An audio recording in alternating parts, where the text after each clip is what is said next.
Hello बच्चों। तो आज हम लोग शुरू कर रहे हैं लेक्चर नंबर 3 काइनेमेटिक्स।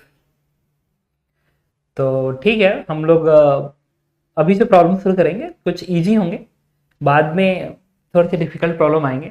और जितने भी हम लोग प्रॉब्लम कर रहे हैं ना, सब जेई एडवांस के लिए है। हम लोग कोई प्रॉब्लम ओलंपियाड से नहीं कर रहे हैं, हम अलग होते हैं यार। वो अलग होते हैं, एकदम अलग होते हैं। जितने प्रॉब्लम हम लोग अभी डिस्कस कर रहे हैं ना, वो सारे सारे प्रॉब्लम जेई एडवांस का रेलिवेंट्स हैं। और मैं यूँ कहूँ तो 70% तक टच कर रहा है, 80 टच कर रहा है। लास्ट 20% वाले प्रॉब्लम्स नहीं है। वो क्वेश्चंस वो भी होते हैं अच्छे। तो हम लोग फोकस है कम्प्लीटली जेई एडवांस पे। तो जो भी क्वेश्चंस आ रहे हैं आपके सामने, वो जेई एडवांस की या तो 30% 40% वर्क पे जा रहा है, या तो 60-70 तक जा रहा है। यही जा रहा है, फैक्ट है। तो चलिए, और ये सीखना पड़ेगा। अगर तुम लोग रियली चाहते हो कि जेई एडवांस में अच्छा करना है, तो वो एनालिटिकल अप्रोच आपके पास होनी चाहिए, क्योंकि उसके बिना कैसे होगा। मतलब एडवांस है ना, थोड़ा सा थॉट चाहिए, आपको मांगेगा। हर क्वेश्चन मांगता है एडवांस का। अबाउट 30% के आसपास की जो क्वेश्चन होते हैं वो तो चलेगा थोड़ा सा। बट ऊपर के क्वेश्चन तो एकदम होता है कि तुम्हें थॉट चाहिए, एक अच्छा थॉट चाहिए। तो स्टार्ट करते हैं। Next problem, this question. ये क्वेश्चन आपने देखा भी होगा कई जगहों पे। एक इजी क्वेश्चन है, मैं ऑलरेडी इस क्वेश्चन को जानता हूं। इस क्वेश्चन का जो लेवल है वो है 40% लेवल पे जेई एडवांस का। जो मैं लिख रहा हूं, ये मान के चलो कि एकदम मैं फैक्ट लिख रहा हूं। मैं बेवजह वो नहीं करता, मतलब फैक्ट बता रहा हूँ। जो लेवल है वो मैं लेवल लिख रहा हूँ। अगर इसका लेवल 40% है तो इसको मैं 80% क्यों लिख दूँ? है तो है, एडवांस के पॉइंट ऑफ व्यू से 40% के लेवल पे। क्वेश्चन पढ़ लीजिए, आपको क्या करना है, वीडियो को पॉज करना है, सॉल्व करना है। ठीक है। हाँ, मुझसे कई बार ना कैलकुलेशन मिस्टेक्स होते हैं, जिसकी वजह से कभी वीडियो को पॉज करना पड़ता है। ठीक है, क्योंकि मैं कैलकुलेट करता हूँ तो मिस्टेक हो जाते हैं, कैलकुलेशन मिस्टेक। बट ट्राई करूंगा ना हो ऐसा। A bomber plane moving in a horizontal speed 20 metre पर second release a bomb at a height of 80 meters above the ground as shown. At the same instant, a hunter of negligible height, एक Hunter है negligible height का, start running from the point below it to catch the bomb. अभी Hunter दौड़ रहा है उस बम को पकड़ने के लिए। तो खुद ही गलत बात है, उसे नहीं पकड़ना चाहिए, बट फिर पकड़ना चाहता है, पकड़ो, कोई बात नहीं। Catch the bomb, to catch the bomb with speed 10 metre पर सेकेंड। ये 10 मीटर पर सेकेंड से दौड़ता है उसको पकड़ने के लिए। लेकिन वो हंटर है ना, उसको फिजिक्स कम आती है। भाई बम जो रिलीज हुआ है उसका हॉरिजॉन्टल वेलोसिटी 20 मीटर पर सेकेंड है, तो हॉरिजॉन्टल वो 20 से भागेगा ना। तो इस पर्सन को भी तो 20 से हॉरिजॉन्टली चलना पड़ेगा, तब तो जाके उसको कैच कर पाएगा। लेकिन फिजिक्स कम आती थी तो 10 से चलना शुरू कर दिया। तो गड़बड़ है, बीच में गड़बड़ होगा, क्योंकि बम पहले गिर सकता है। After 2 second he realized that he cannot make it. 2 second बाद उसने रियलाइज किया कि ऐसा नहीं हो सकता, मैं पकड़ नहीं पाऊंगा उसको। ऑफ कोर्स, ठीक है, तो ऐसा होना भी चाहिए। एक्चुअली में फिजिक्स आता तो पहले ही जानता था कि हाँ देखो हमको 20 की स्पीड चाहिए, बट नहीं आता था। तो उसने बाद में रियलाइज तो किया। It is a very important point, उसने रियलाइज तो किया। he stopped running and immediately hold his gun and fire in such a direction so that just before bomb hit the ground, bullet will hit it. What should be the firing speed of the bullet? मतलब bullet को किस speed से fire करेगा ताकि इस tree से बम टकराए, उसके पहले वो बुलेट से बम को मार दे। नहीं, वो हंटर भी मुझे लग रहा कोई बच्चा ही होगा जो कि खेल खेल रहा है, बम को गोली से मारने की कोशिश कर रहा है। ऐसे ही मार गिरने दो उसको।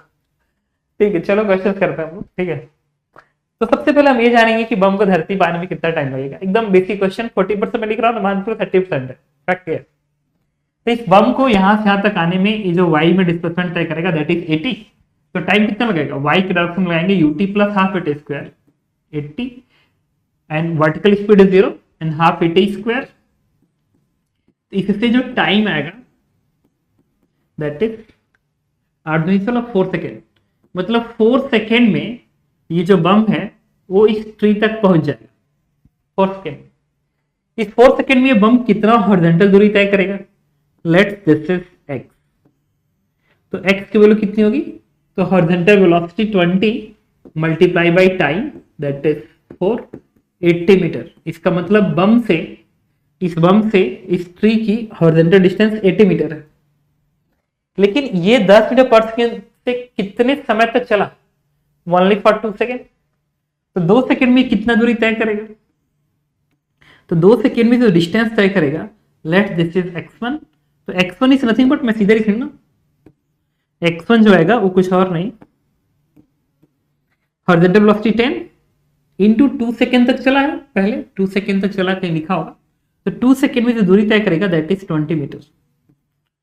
और यहां से लेके यहां तक की दूरी क्या है, 80 मीटर है, ये है 20 मीटर। इसका मतलब जब हंटर यहां पहुंचेगा तो उसका इससे दूरी कितना बचा होगा, दैट इज 60 मीटर। 10 मीटर पर सेकंड से 2 सेकंड तक चला, तो उसके बाद 20 मीटर की दूरी तय कर लिया, 60 मीटर बचा रह गया। अब उसने क्या किया, यहां से एक बम को यहां से कैनन को फायर किया, वो कैनन ऐसे गिरेगा यहाँ पे। तो कैनन की स्पीड है मान लो u, और ये है एंगल थीटा। तो थीटा एंगल से उसने प्रोजेक्ट किया so that the cannon hit the bomb just before strike with ground. Okay, इसका मतलब कि कैनन का टाइम ऑफ फ्लाइट, क्योंकि बम 4 सेकंड में आएगा, 2 सेकंड इसने स्पेंड कर दिया, तो रिमेनिंग टाइम में इस बम को यहां से यहां तक आना है। The remaining time is 2 seconds is equal to 2u sin theta upon g। g की वैल्यू उन्होंने 10 दे रखी है ना, तो रख दो यहाँ पे 10, तो यहां से u sin theta की वैल्यू आ गई, that is 10। This is the first question, first equation. दूसरा, इसका रेंज कितना होगा, 60 metre, range is 60 metre is equal to u का square sin 2 theta divide by g, range का फॉर्मूला। अब मैंने क्या किया, इसको इधर भेजा तो 600 हो जाएगा ये, और इसको लिख दिया 2 sin थीटा cos थीटा, 2 के इसके साथ कर दे। अच्छा, 2 sin थीटा cos थीटा, तो 2 को 600 से डिवाइड करोगे ना, तो ये हो जाएगा 300 इज इक्वल टू, ये आएगा u sin theta into u cos theta. मैं इसको लिख सकता हूं, थोड़ा सा प्रेशर दो दिमाग को, भी बात समझ में आ जाएगी मैंने कैसे लिखा है। तो u sin थीटा यहां से 10 है ना, उठा के यहां पर रख दो 10, तो इससे जब 10 रखोगे तो 10 से 10 कटेगा 30, that means u cos theta की वैल्यू हो जाएगी 30। Equation number 2। अब मुझसे पूछा गया था u की वैल्यू बताइए, तो दोनों को स्क्वायर करके अंडररूट कर दीजिए। जब इसको स्क्वायरिंग करेंगे तो हो जाएगा u का स्क्वायर इज इक्वल टू, दो इक्वेशन दो अननोन है ना, ये और ये अननोन है, तो इसको सॉल्व कर लेंगे आराम से, या इसको स्क्वायर करिए, इसका स्क्वायर करिए, तो आएगा u का स्क्वायर हो जाएगा, और sin theta plus cos theta is 1, और ये 10 का स्क्वायर 100 एंड 30 का स्क्वायर 900 और 100 1000 आ जाएगा, तो 1000। तो फिर पूछिए u की वैल्यू कितनी आएगी, answer is 10√10, the speed is 10√10। C part. अच्छा, इसमें पूछा गया था प्रोजेक्शन एंगल क्या होगा, प्रोजेक्शन एंगल क्या होगा, तो प्रोजेक्शन एंगल के लिए आप इस इक्वेशन को इससे डिवाइड कर दीजिए, तो इससे tan थीटा की वैल्यू आ जाएगी, tan थीटा की वैल्यू आ जाएगी, इसको इससे डिवाइड करेंगे दैट इज 1/3। तो projection angle will be equal to tan inverse 1/3 and u is equal to 10√10। Okay, तो एक बेसिक क्वेश्चन था, आपने देखा, तो आई थिंक डिफिकल्ट नहीं लगा होगा। 40% या बोली 30% ये लेवल है, और जो बोल रहा है फैक्ट बोल रहा हूँ। ओके, तो हम लोग डिस्कस करने जा रहे हैं कि नेक्स्ट क्वेश्चन है अपना,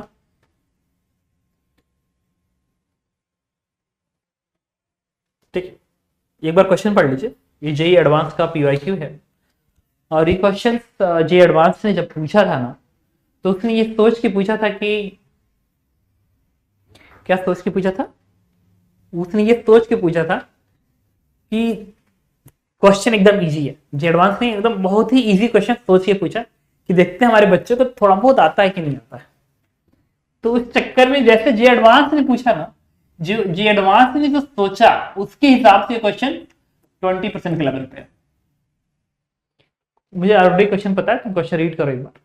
तुम्हें क्या करना है कि वीडियो को पॉज करके सॉल्व करना है। बट एक बात सुन लो, जब जे एडवांस ने इस क्वेश्चन को पूछा तो सोच के पूछा कि एकदम मेंस टाइप क्वेश्चन बना के पूछते हैं कि इतना बच्चे को आता कि नहीं आता, लेकिन बनाते समय थोड़ी सी गलती कर गए।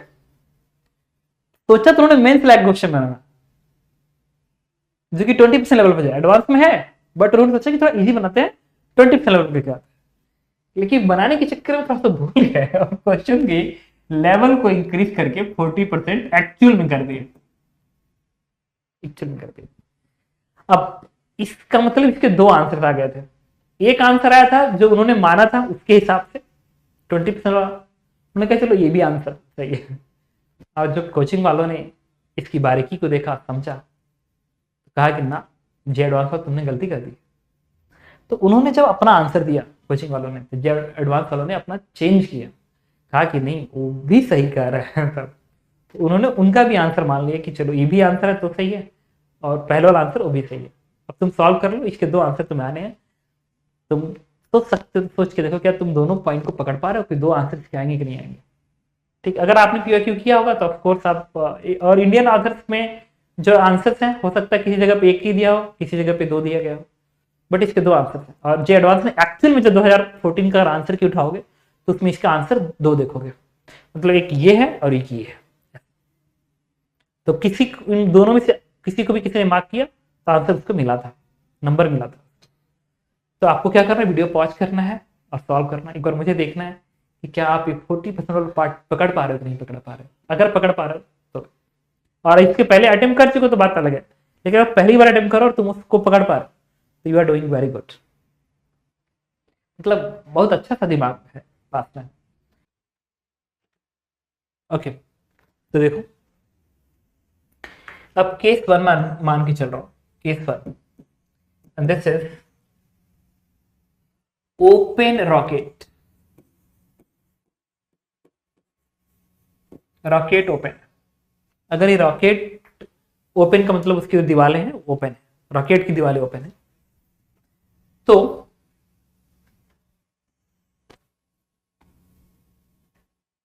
इस रॉकेट के फ्रेम में, इस रॉकेट के फ्रेम में मैं चाहता हूं कि जो पार्टिकल है इसकी वेलोसिटी कितनी है और एक्सेलरेशन कितना। एक ऑब्जर्वर रॉकेट में बैठ गया और रॉकेट का एक्सेलरेशन दिया गया 2 मीटर पर सेकेंड स्क्वायर, और ये वेलोसिटी रॉकेट के फ्रेम में है, फेंका गया। अच्छा, रॉकेट ग्रेविटी फ्री स्पेस में होता है ना, तो जिस वेलोसिटी से आप फेंक देंगे वो वेलोसिटी चेंज नहीं होनी चाहिए, जो वेलोसिटी भी चेंज नहीं होगी। इसका मतलब इसकी वेलोसिटी 0.3 मीटर पर सेकेंड कायदे से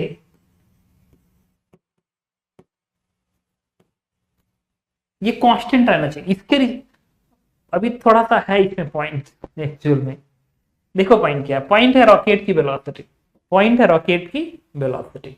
जिस वक्त आपने प्रोजेक्ट किया उसमें रॉकेट के पास वेलोसिटी है कि नहीं। अगर रॉकेट के पास वेलोसिटी है, लेट्स दिस इज यू। अभी एक पॉइंट पे बस मैं जा रहा हूं, रॉकेट के फ्रेम में लिखने जा रहा हूं, तो तुम देखना तो मैं क्या लिखूंगा, जस्ट वेट करना।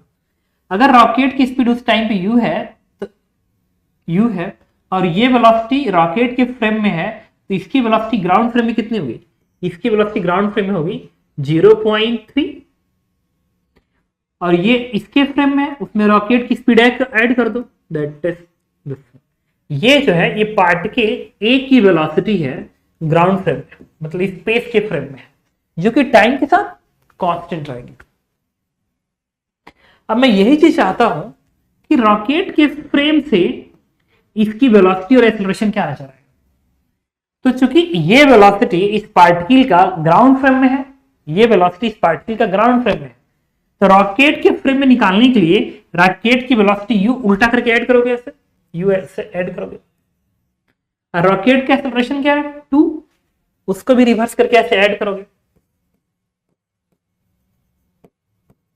इसका मतलब रॉकेट के फ्रेम में इस पार्टिकल की जो वेलोसिटी होगी u से u कट गया, वो 0.3 मीटर पर सेकंड आगे की होगी और एक्सेलरेशन का 2 मीटर पर सेकंड स्क्वायर। ओके, तो मैं इस पूरे को हटा के मैं अब एक नया डायग्राम बना सकता हूं कि अगर एक रॉकेट है और उसके अंदर एक पर्सन खड़ा है, तो उस पर्सन को ये पार्टिकल इधर 0.3 मीटर पर सेकेंड की स्पीड पर चलाएगा और एक्सेलरेशन पीछे पर होगा, कितने का, 2 मीटर पर सेकेंड स्क्वायर का।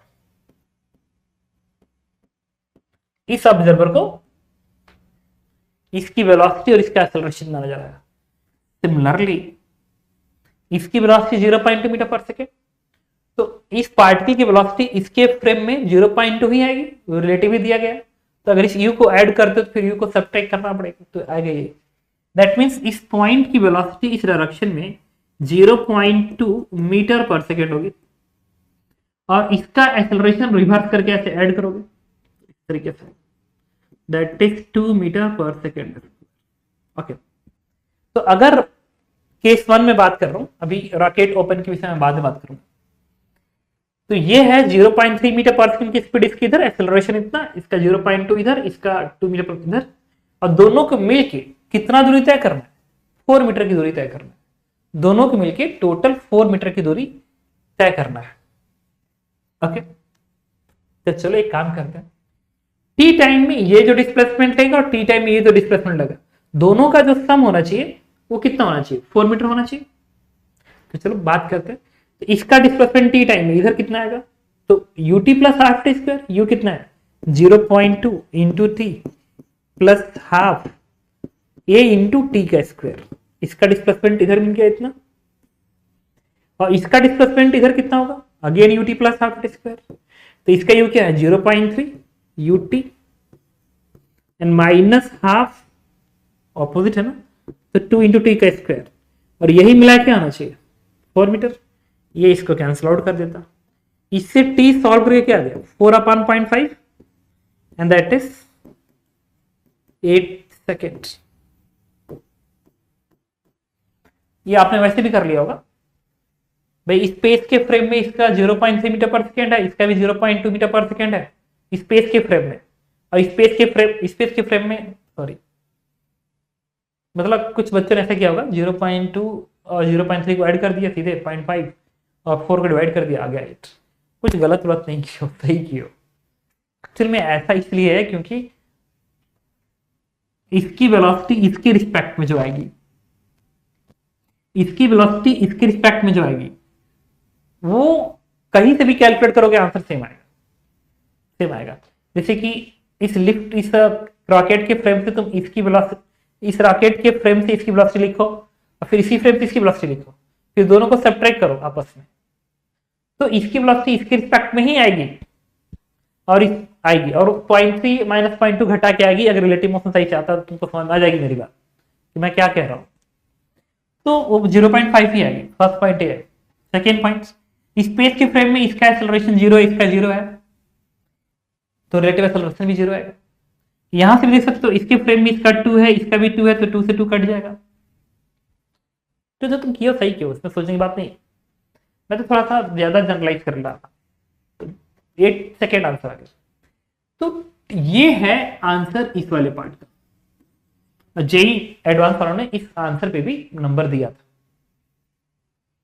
अब प्रॉब्लम क्या होती है थोड़ा देखना था। अगले पेज पे मैं प्रॉब्लम बता रहा हूं कि अब क्या होगा।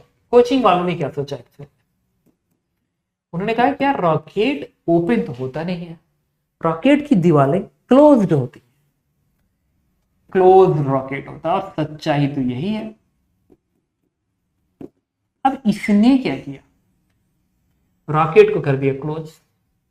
अब तुम रॉकेट पे खड़ा ऑब्जर्वर के लिए रॉकेट रेस्ट में आ गया, रॉकेट पे खड़ा ऑब्जर्वर के लिए रॉकेट किस में आ गया, रेस्ट में।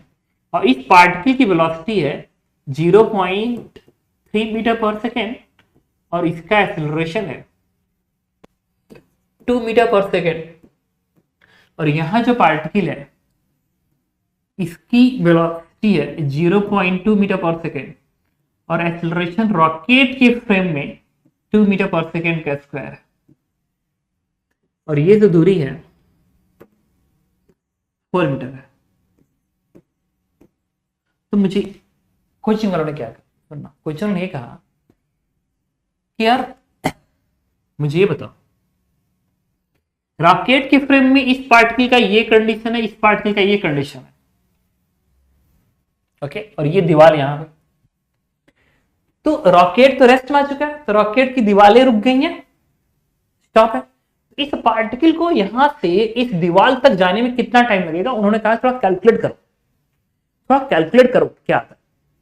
तो इस पार्टिकल को यहां तक जाने के लिए डिस्प्लेसमेंट 4 मीटर तय करना पड़ेगा। अगर टक्कर नहीं होता तो, अगर टक्कर नहीं होता तो 4 मीटर दूरी तय करनी पड़ती। इस पे लगाएंगे एस पर यूटी प्लस हाफ स्क्वायर, तो 4 metre is equal to ut, u कितना है 0.2 है, तो ut plus half a into t का स्क्वायर। कहा कि अगर ये पार्टिकल इससे नहीं टकराता, सीधे ये इस दीवार से टकराता तो कितना टाइम लगता, इतना। लोगों ने कहा था इसको सॉल्व करो भाई, इसको सॉल्व करने के लिए इसको इधर भेज दिया, इसको 2 से 2 कट कर दिया, इक्वेशन बन गया टी का square plus 0.2 t, 0.2 t -4 is equal to 0। अब इस क्वाड्रेटिक को सॉल्व करते हैं, तो टी इक्वल टू आएगा माइनस बी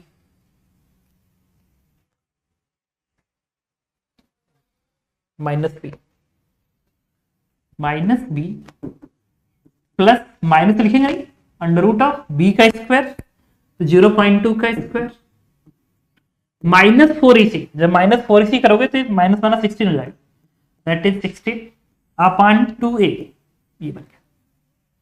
अच्छा यहां से मैं t को लिख सकता हूं -0.2 प्लस ये 0.2 16 के रिस्पेक्ट में ऑलमोस्ट नेग्लिजिबल हो गया, क्योंकि 0.04 बनेगा, रियल 16, तो रूट होके बाहर 4 आएगा, तो 4/2 बन जाएगा। अब ये वैल्यू लगभग कितनी बनेगी, ये 3.8 बन गया ना, दैट मीन्स 1.9 सेकेंड। अब ये तो बहुत बड़ा खेल खेल गया यार। ये कहा कि अगर ये पत्थर इस पत्थर से नहीं टकराता तो इस दीवार से ये पत्थर 1.9 सेकेंड में टकरा जाता। अब तुमको सर दर्द शुरू हो गया होगा कि यार उधर तो आंसर आया था 8 सेकेंड,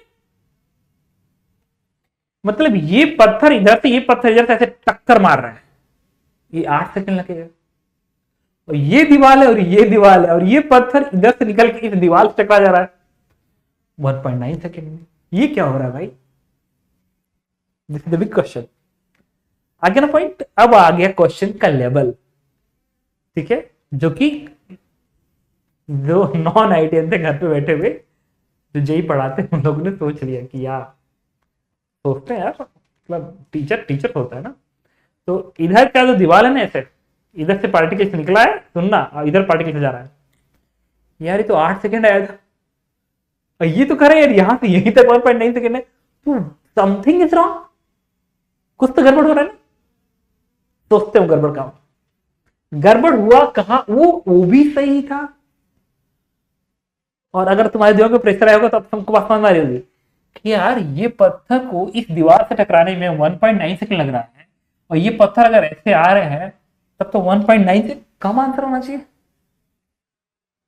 आई थिंक थोड़ा बहुत कंफ्यूजन हो रहा होगा अगर तुमने पढ़ा नहीं होगा तो, अगर इसके पहले सॉल्व किया होगा तब तो नो प्रॉब्लम, तुमको लग रहा है कि हाँ यार मतलब तुमको बताया गया होगा, बट अगर नहीं बताया गया होगा तो मैं बता ही रहा हूँ, तुम देखो। तो तुम्हारे दिमाग में आ गया सर ऐसे आए तो 8 आ रहा था, उधर से 8 आ रहा था, और ये तो बड़ा दीवार है, इससे टकरा 1.9 सेकेंड में, और इसको ऐसे ही चल रहा था, तो आंसर क्या 1.9 से कम होगा? ऑफ कोर्स यस, आंसर 1.9 से कम होना चाहिए। ओके, तो फिर वो 8 क्या कर रहा है, गलती क्या क्या हो रहा है, लेट बताता हूं, सुनना, थोड़ी सी एनालिसिस कर लेते हैं। सबसे पहले मैं इसकी एनालिसिस करता हूं, फिर बाद में उससे रिलेट करूंगा ऐसा क्या हुआ एक्चुअल में हो गया। ये तो 1.9 सेकंड में ये इससे टकरा जाएगा, ये बॉल बी था, ये बॉल ए था, तो आपने बॉल बी पे ये इक्वेशन लिखा। अब मैं बॉल ए की बात कर रहा हूं। अच्छा, बॉल ए को 0.3 मीटर पर सेकंड की स्पीड है, ये ऐसे जाएगा और वापिस लौट के फिर इधर आ जाएगा इसकी वजह से, तो ऐसे गया ऐसे आ गया।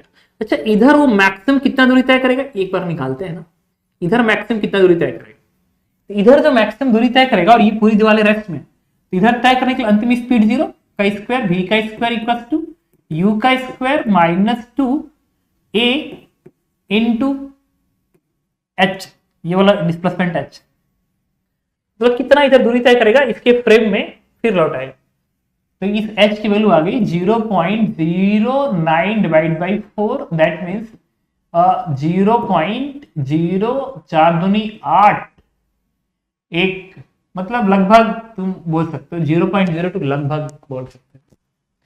ये तो यार ये 4 मीटर है, और ये 0.02 मीटर है। इसका मतलब ये बॉल बहुत ही कम दूरी तय करके लौट आएगा, इस दीवार से टकराएगा और ये बॉल अभी ऐसे आ ही रहा होगा। अच्छा, अब प्रॉब्लम आ गई, ग्रेविटी फ्री स्पेस में रॉकेट है। अगर रॉकेट ग्रेविटी फ्री स्पेस में है तो यहाँ पे इस बॉल को ऐसे जाके टक्कर मार के फिर ऐसे टक्कर मार, अगर कोलिजन इलास्टिक है, अगर इस दीवार से कोलिजन इलास्टिक हो रहा है तो फिर मोशन कैसे होगा? ये ऐसे जाएगा, फिर ऐसे टक्कर मारेगा, फिर यहीं तक जाएगा, फिर लौटेगा। इलास्टिक कोलिजन है तो। और अगर ये इनइलास्टिक कोलिजन है तो फिर स्पीड धीरे धीरे कम होगी। मतलब हाइट में E²H फॉर्मूला पड़ा, E²H, उसके हिसाब से कोएफिशिएंट ऑफ रेस्टिट्यूशन ऐसे धीरे धीरे कम होता रहेगा। और ये तय है कि अगर ये दोनों ही पार्टिकल एक ही लाइन में है तो इसको कम से कम इतना दूरी तो तय करना ही पड़ेगा। अब ये ऐसे आ रहा होगा और तब तक ये इधर से राउंड मार चुका है, तब तक यहाँ पे जब यहाँ पाएगा तो इसी रीजन में कहीं ना कहीं टक्कर होगा। मतलब इसी रीजन में कहीं ना कहीं टक्कर होना है, अब ये जो डिस्टेंस आ रहा है वो तो आ रहा है 0.02। तो ये डिस्टेंस कितना होगा यहां से यहां तक? 4 में से अगर इसको मैं सब्ट्रैक्ट करूं तो आ गया 3.98। इसका मतलब कि इस पार्टिकल से टक्कर मारने के लिए कम से कम उसको 3.98 मीटर की डिस्टेंस तय करना पड़ेगा। And 3.98 metre is approximately 4 metre. Approximate is underline 4 metre. तो इस पार्टिकल को यहां से यहां तक जाने में जो टाइम लगेगा वो लगभग 1.9 सेकेंड के ही आसपास लगेगा, क्योंकि यहां पे इस 4 की जगह पे तुम 3.98 रखो या 4 रखो, मतलब यहां पे 4 का स्क्वायर किया था ना 16, तो 3.98 का स्क्वायर करोगे तभी भी 0.2 का नेगलेक्ट करोगे, और 3.98 का स्क्वायर करोगे तो लगभग वैल्यू यही आएगी 1.9 या 1.85 ऐसा ही आएगा, लगभग तो यही आएगी। क्वेश्चन इंटीजर टाइप था तो उन्होंने इसको मान लिया कि 1.9 दे या 1.85 दे, द वैल्यू इज अप्रोक्सीमेट 2। तो कोचिंग वालों ने आंसर, कुछ अच्छे कोचिंग वालों ने आंसर 2 दिया, बाकी तो वैसे ही दिया जैसे उधर था, तो 2 दिया। अब जेई इन एडवांस को मैसेज गया करेक्शन के लिए कि sir answer is 2, your answer is wrong. JEE ने कहा कि yes this is correct answer. उन्होंने कहा कि सही कह रहे हो तुम लोग, यही होना चाहिए एक्चुअल में। तो उन्होंने इस पे भी नंबर दिया और उसको उन्होंने इसलिए दे दिया कि कुछ नहीं, जिद्दी होते हैं लोग, नहीं मानते कि नहीं हम मान देंगे, कुछ भी करो आप नहीं मानेंगे, तो उनका मान लिया गया बात। उन्होंने कहा यार ठीक है चलो। तो उन्होंने 8 को भी आंसर कर दिया और 2 को भी उन्होंने आंसर कर दिया, क्योंकि इसको तो काट नहीं सकते थे, मजबूरी थी, और अपना मनवाने की कोई कुछ लोगों की आदत होती है, तो खैर अलग बात है। तो इट्स आंसर इज 2 सेकेंड। अभी तो ये जे एडवांस में खेला, हल्का सा खेल खेला था, मैं तो चाहूँ तो इसको और घुमा सकते हैं। एक्चुअली मुझे पता क्या होने लिया है, मैं कहता कोलिजन इलास्टिक है तो जब इधर जाएगा ना तो कितने चक्कर ये यहाँ पे लगाएगा, उस समय ये इससे टकराएगा, और एक्चुअल में कितनी दूरी पर टकराएगा हम इसको भी निकाल सकते हैं, बट ज्यादा हो जाएगा तो मैं नहीं चाहता। इतना मुझे समझ में आ गया कि कुछ भी, मतलब इस क्वेश्चन का आंसर इज द 2, बट कितने कोलिजन होंगे थोड़ा सा आइडिया बताओ, हल्का सा नंबर ऑफ कोलिजन बता सकता हूँ, ज्यादा नहीं। अगर कोलिजन इलास्टिक है उस केस में हल्का सा कैलकुलेशन बताता हूँ।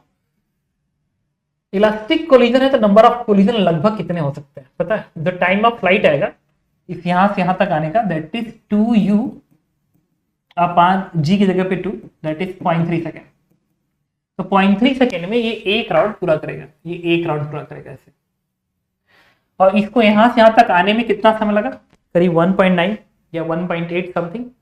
तो नंबर ऑफ राउंड जो होना चाहिए, अगर मैं लगभग 1.8 मान लूं, 0.3 से डिवाइड करूं तो लगभग 6 चक्कर लगा चुका होगा, लगभग 6 के आसपास होगा, ठीक है, बट 6 के ही आसपास होगा। एग्जैक्ट कितना है वो थोड़ा सा टाइम लगेगा, बट है कुछ उसमें नहीं। मौसम को थोड़ा सा समझना पड़ेगा मुझे कि यहां से जब यहां पाएगा, उसके बाद जब ये यहां से यहां पाया उस समय ये एक्चुअल में कहा था, उसके बाद अगर मैं डिटेलिंग करूं तो मैं एग्जैक्ट बता दूंगा कि कितने नंबर ऑफ कोलिजन होंगे। बट ठीक है, ओके। इस क्वेश्चन का आंसर क्या है? 2 सेकेंड। ये तो तुम बात समझ गए। अब क्वेश्चन ये है कि सर वो वाला कंफ्यूजन तो अभी भी दूर नहीं हुआ कि सर उससे आंसर 8 आ गया था, इससे आंसर 2 आ रहा है, फिर उससे आंसर 8 क्यों आ गया सर, वो क्यों सही हो रहा है? कुछ तो दिमाग में तुम्हारे भी लग रहा होगा कि सर वो 8 वाला मैथमेटिक्स तो मैंने सही लिखी है सर, मैथमेटिक्स तो मैंने सही लिखी है, तभी तो आंसर 8 आया है, तभी तो अजय उनका चलो 8 भी चलाएंगे, ऐसा कैसे हो गया? वो बताता हूं एक्चुअल में क्या हुआ था। अब मैं तुम्हें समझाता हूँ एक्चुअल में क्या हुआ कि ये है बेसिकली केस 1 को मैं तुम्हें थोड़ा सा फोकस करा रहा हूं। ये है रॉकेट, रॉकेट हो गई है रेस्ट में, क्योंकि तुम रॉकेट के ही फ्रेम में हो, तो दीवार ओपन था ना केस 1 के लिए, दीवार ओपन था। अब इसकी जो वेलोसिटी थी, सुनते रहना, इसकी जो वेलोसिटी थी रॉकेट के फ्रेम में वो 0.2 मीटर पर सेकेंड थी, और एक्सेलरेशन कितना था? 2 मीटर पर सेकेंड स्क्वायर। और कोलिजन में टाइम तुम्हारा कितना आया था? 8 सेकेंड। तो एक काम करते हैं, 8 सेकेंड में इसका एक बार डिस्प्लेसमेंट देखना चाहता हूं। अच्छा, इसका डिस्प्लेसमेंट देखना चाहता हूं, 8 सेकेंड में कितना डिस्प्लेसमेंट देगा। Rocket is under rest, repeat कर रहा हूं, तो 8 सेकेंड में इसका जो डिस्प्लेसमेंट आना चाहिए s बराबर ut plus half T square, that means 0.2 into T plus half a into t का स्क्वायर, दैट इज 64। ये हो गया 64 और ये 8 दूनी 16 1.6, आई थिंक 65.6 बनेगा। 64 8 दूनी 16 ना, तो 16 1.6 65.6 मीटर ये तय किया, मतलब ये इधर 65.5 इतना मीटर तय किया। अब यहां जो पार्टिकल था सामने वाला पार्टिकल,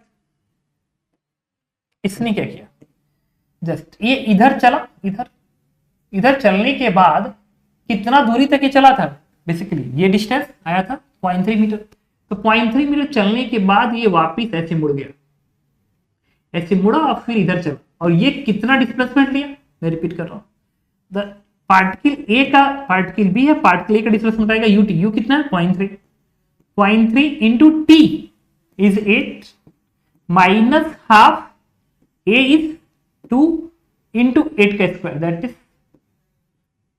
नहीं एक्सेलरेशन कितना था, हाँ टाइम टी था ना, ठीक है 8, तो 8 का स्क्वायर, आंसर वाल तो 8 आया था, ठीक है। तो ये लिख लिया, 2 से 2 कट गया, थोड़ी सी जस्ट एनालिसिस में कर रहा हूँ, ये 8 3 के 24, ये 2.4 बना और ये बन गया 64। हाँ, इसको सब्ट्रैक्ट कर लो, ये आना चाहिए 64 में से 2 घट गया, कितना आएगा 62, 62 में से 0.4 घटाओ आएगा -61.6, -61.6।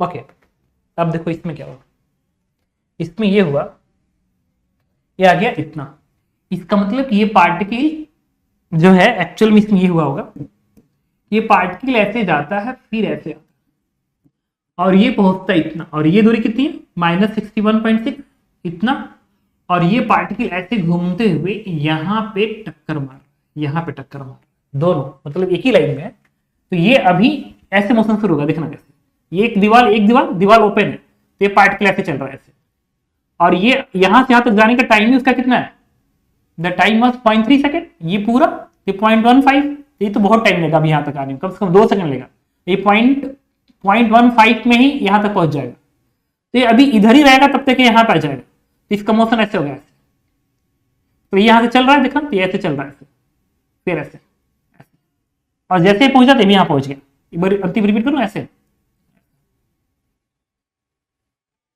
मिल गया, यहाँ पे टक्कर हो गया, दिस इज द टक्कर।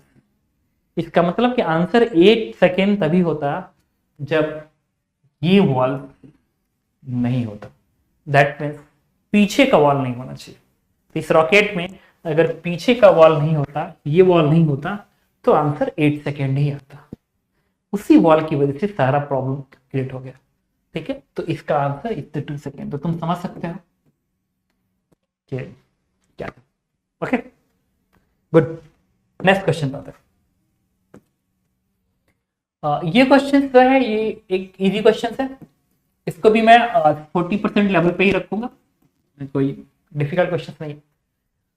A hunter in valley is trying to shoot a deer on a hill The distance of the deer along his line of sight is 10 root 181 meters and the height of the hill is 90 meters.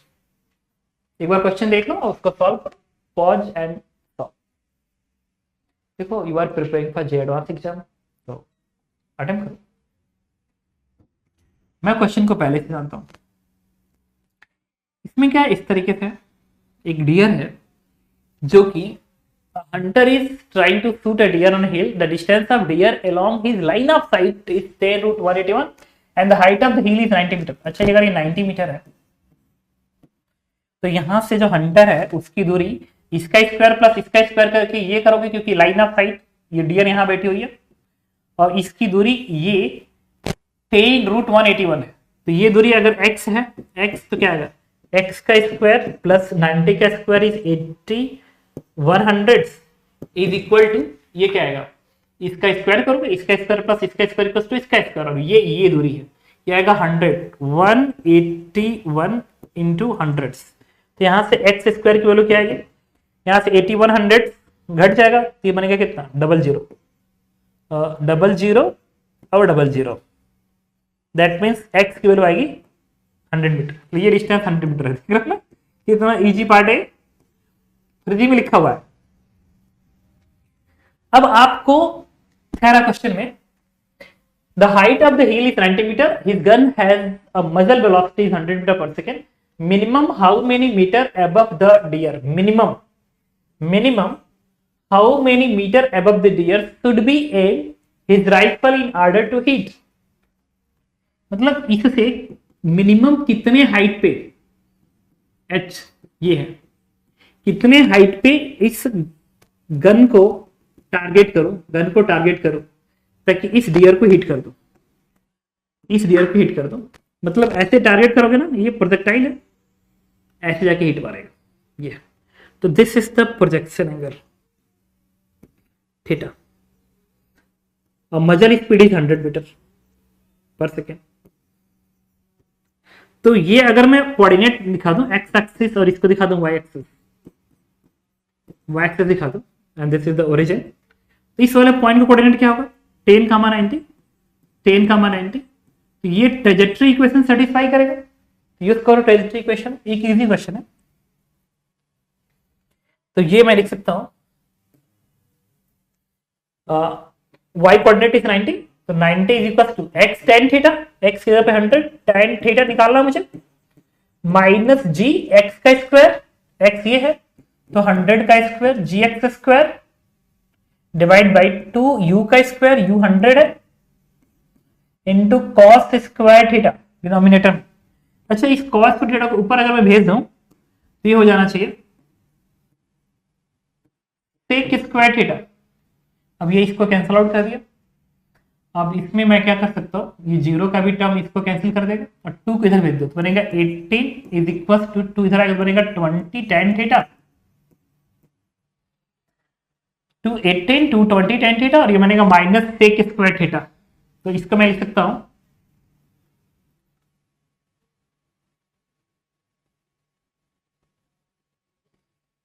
One minus 10 square theta. I think calculation तुम्हें check करना पड़ेगा अंत में.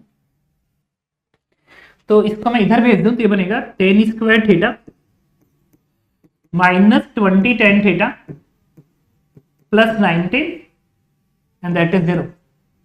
यहां से tan theta इसके root एक 19 बनेगा, -1 बनेगा तो -1 भी रूट बनेगा और tan थीटा -18 भी 18 नहीं 19 बनेगा एंड दैट इज 0. तो यहां से tan थीटा के दो रूट्स आ गए, एक आ गया tan थीटा इज 1 तो tan थीटा इज 1 और एक आ गया tan थीटा इज 90. मतलब ये जो प्रोजेक्शन एंगल है, ये प्रोजेक्शन एंगल जो है इसका, ये जो प्रोजेक्शन एंगल है, प्रोजेक्शन एंगल वो 1 भी हो सकता है tan इनवर्स और tan इनवर्स 19 भी हो सकता है. तो देखो ये बड़ा सा ट्रायंगल है, इस ट्रायंगल में मैं लिख सकता हूं tan theta is equal to this length upon this length. इस ट्रायंगल में तो ये लेंथ क्या होगा h plus 90 and divide by 100. अच्छा, अगर tan थीटा को मैंने 1 ले लिया तो h की वैल्यू क्या आएगी 10 मीटर। और इसी के जगह पे मैं 90 में ले सकता हूँ 90, तो h plus 90 divide by 100 is equal to 90। तो h की वैल्यू कितनी आएगी 1900 माइनस 90, 1900 माइनस 90, तो वैल्यू इज 1810 इतना मीटर। लेकिन उन्होंने कहा था मिनिमम हाइट कितनी होनी चाहिए भाई, ये या तो ये हाइट हो 810 मीटर, यहां से देख सकते हो 1 किलोमीटर के ऊपर, या तो 10 मीटर की हाइट हो। पूछा था what is the minimum height, answer is 10 metre. तो आपने देख क्वेश्चन कोई खास डिफिकल्ट था नहीं, बट ओके आगे बढ़ते हैं। This is the question. ये क्वेश्चन एक बार फिर रिपीट कर दूं कि बहुत डिफिकल्ट नहीं है। द क्वेश्चन इज अबाउट 40%, 40 नहीं no 40, 30% level. Correct, two aeroplanes fly from their respective position A and B. A और B से दो एरोप्लेन उड़ना शुरू करते हैं, starting at the same time and reaches the point C. Same time और दोनों को सी पे जाना है, साइमल्टेनियसली एक साथ जाना। When the wind was not blowing, जब विंड ब्लो नहीं कर रहा है, on a windy day they head towards C but both reaches the point D simultaneously. क्या है?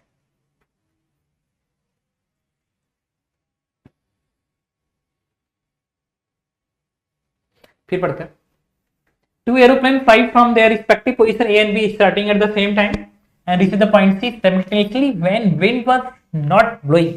जब विंड ब्लो नहीं हो रहा था, तो जब ये इधर जा रहा है और जब ये इधर जा रहा है, तो एक साथ दोनों यहां पहुंचते हैं। तो मान लो इस एरोप्लेन की स्पीड v1 है और इस एरोप्लेन की स्पीड v2 है। This angle is 45 degree. तो यहां से यहां तक जाने का जो टाइम आएगा, ये डिस्टेंस क्या है 2r, तो 2r अपान v1 करोगे और ये डिस्टेंस क्या आएगा r√2, ये भी r ये भी r, तो बनेगा r√2। तो r√2 divided by v2, r से r कट गया, इसको इधर भेज दो तो बनेगा √2 इधर आएगा, तो that is √2 v2 is v1। This is equation. मतलब ये स्पीड इससे ज्यादा, ऑफ कोर्स ज्यादा होना चाहिए था, डिस्टेंस ज्यादा तय करना है। अब जिस दिन हवा चली उस दिन क्या हुआ, on a windy day they head towards C but reaches at point D simultaneously. दोनों ने सी की तरफ देखना शुरू किया लेकिन पहुंच रहे डी पे, एक साथ पहुंच रहे डी पे। तो कह रहा है कि बताइए विंड किस डायरेक्शन फ्लो कर रही है, नॉर्थ ईस्ट, नॉर्थ वेस्ट, या कोई बीच का एंगल, या नॉर्थ डायरेक्शन किधर फ्लो कर रही है। ओके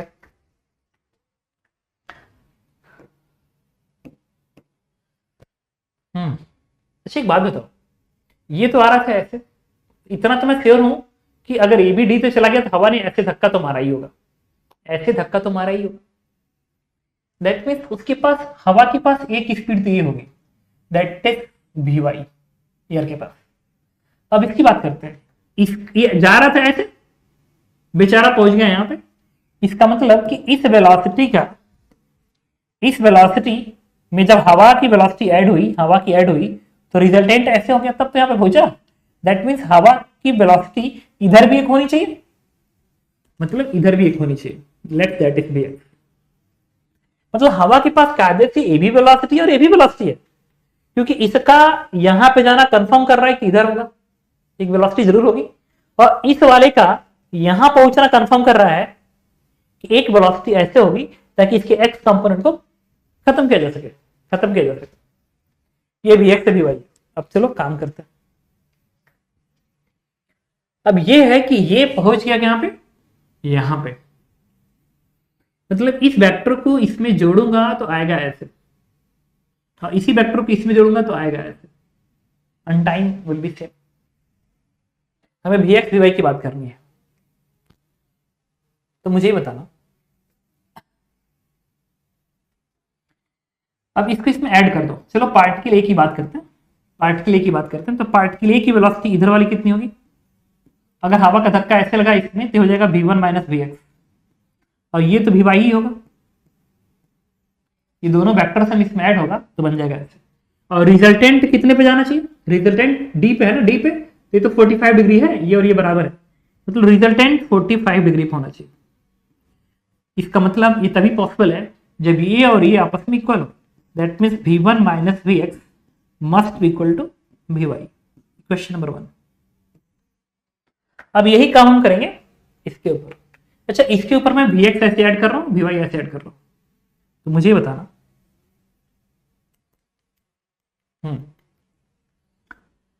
तो इसकी वेलोसिटी के कंपोनेंट्स बनेंगे, एक कंपोनेंट इधर आएगा, एक कंपोनेंट इधर आएगा। अच्छा, इस v2 का अब थोड़ा ध्यान सुनना, ये 45 डिग्री है, तो v2 का ये कंपोनेंट बनेगा v2 बाई रूट टू, और ये कंपोनेंट भी क्या बनेगा v2 by root two, v2 by root two. और ये vx जब इसमें ऐसे ऐड होगा तो माइनस vx हो जाएगा, और ये vy इसमें ऐड होगा तो ऐसे vy हो जाएगा। अच्छा, मुझे ये बताओ, अगर ये सीधे यहां पहुंचा है, इसका मतलब है कि इसकी वेलोसिटी ग्राउंड फ्रेम में x वाला 0 हो गया, ये वाला 0 हो गया। That means vx is nothing but v2 by root two होना चाहिए। ये वैल्यू 0 कर दिया। अब बात करेंगे, ये तो vx मिल गया, अब vy पे कमेंट करना पड़ेगा। जब तक vy और vx मिलेगा नहीं तब तक मैं बातें समझ में नहीं आएगी। उसके लिए हम लोग क्या करेंगे ना, यहां से यहां तक का टाइम इक्वेट करेंगे। अच्छा, इसको यहां से यहां तक जाने का जो टाइम लगेगा वो ये डिस्टेंस कितना है, that is r root two. तो r रूट टू को डिवाइड कर देंगे इस डायरेक्शन की वेलोसिटी से।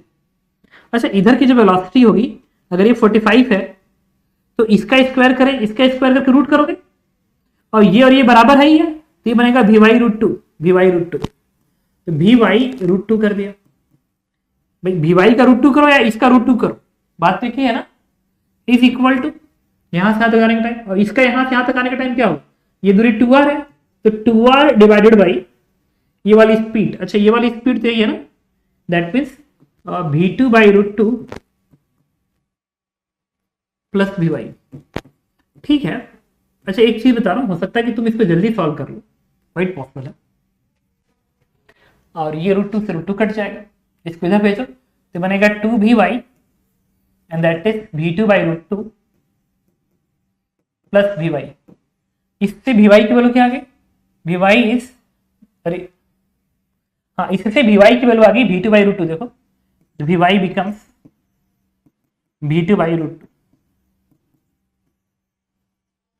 यहां से, और vx भी again v2 by root to. इसका मतलब जो एयर की वेलोसिटी है उसका x कंपोनेंट और y कंपोनेंट एग्जैक्टली इक्वल है। अगर एग्जैक्टली इक्वल है तो उसका मोशन कैसे होगा, क्या ऐसे होगा, एग्जैक्टली बीच में, the angle is 45 degree, exactly बीच में जाएगा। तो एयर एग्जैक्ट बीच में ऐसे जा रहा होगा, ऐसे ऐसे का मतलब ऐसे। ये डायरेक्शन क्या होगा, north west.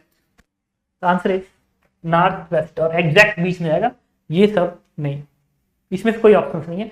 Exact north west में होगा, नॉर्थ के साथ किसी एंगल पे भी नहीं होगा, वो एग्जैक्ट 45 डिग्री होगा। तो answer is B part. Okay, इसके बाद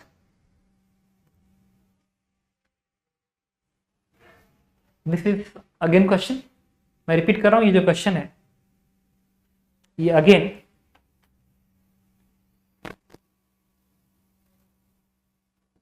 30% के लेवल पे ये कह रहा है कि अ मैन हु इज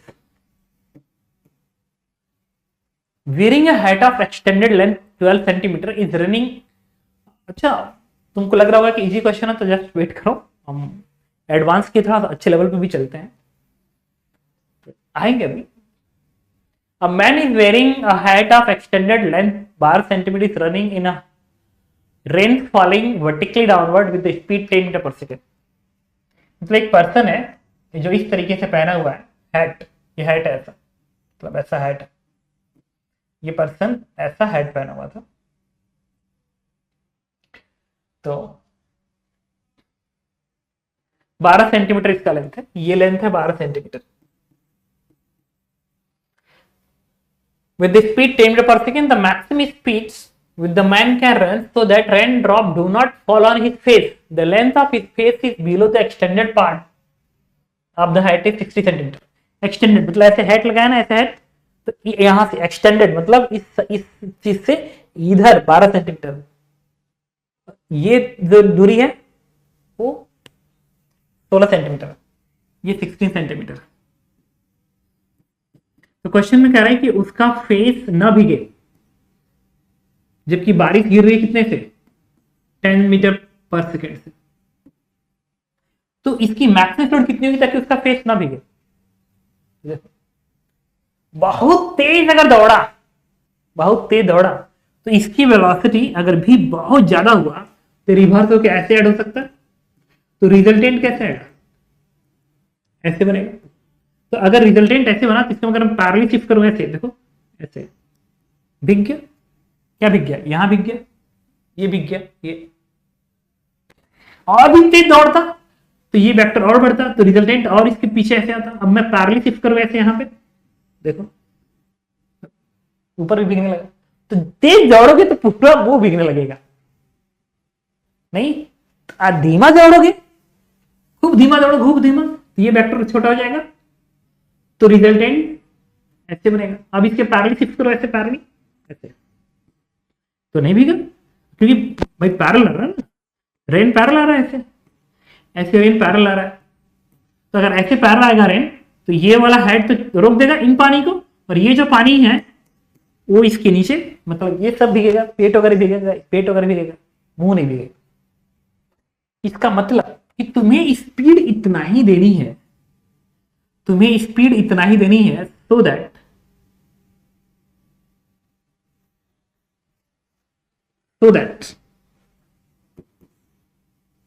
तुम्हें स्पीड इतना ही रखना है ताकि जो रिजल्टेंट है ना, रिजल्टेंट वो जस्ट इसको टच कर सके, इस दोनों कॉर्नर को टच कर सके।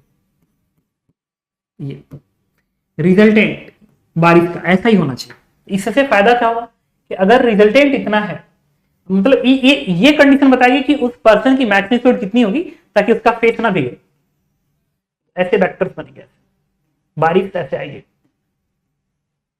और इधर जो बारिश आएगा उससे ये पूरा का पूरा ऊपर भीगेगा बट मुंह नहीं भीगेगा। लेकिन इससे तुमने हल्का सा भी ज्यादा किया स्पीड तो वेक्टर ऐसे घूम जाएगा ना। जब वेक्टर हल्का सा ऐसे घुमा तो देखो भीग गया, लेकिन अगर ये वेक्टर ऐसे घुमा, ऐसे घुमा, देखो नहीं भीगेगा। दैट मीन्स मैक्सिमम स्पीड के केस में जब ये अपने आप को बचा सके, ये एंड इस एंड को मिलाने वाले लाइन के डायरेक्शन में बारिश आती हुई नजर आनी चाहिए। मैं इसको हटा दिया। अब मैंने कहा कि जो बारिश होनी चाहिए, बारिश वो कायदे से इस डायरेक्शन में आनी चाहिए। अच्छा ये तो 10 है, ये 10 है बारिश की स्पीड। अब पर्सन की स्पीड रिवर्स तो कैसे ऐड होगा? पर्सन की स्पीड p। अच्छा अगर मैं कहूं कि ये वाला एंगल थीटा है तो ये भी एंगल क्या आएगा? थीटा, लाइन पैरेलल है। अच्छा इस वेलोसिटी डायग्राम में मैं tan थीटा को लिख सकता हूं, tan थीटा को this length upon this length, तो ये लेंथ 10 है तो 10 अपॉन bp। अच्छा इस ट्रायंगल में tan theta equals to 16 upon 12, 16 upon 12, तो 4 चौक को 12, 4 3 12, यहां से bp की वैल्यू हो जाएगी कितनी? 30/4। दैट मीन्स 30/4 मतलब 15/2 मीटर पर सेकेंड। द आंसर इज ये पार्ट। आई थिंक आप समझ जाओगे। एक बेसिक ही क्वेश्चन है। इसके बाद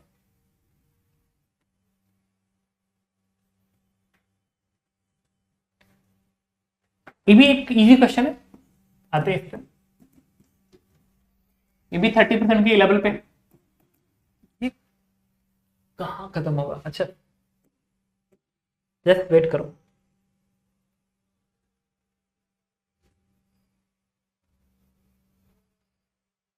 अच्छा इसको तुम अटेम्प्ट कर लेना, ठीक है? एक बार अटेम्प्ट करना, इसको भी अटेम्प्ट करना। इजी क्वेश्चन है 30% के लेवल पे।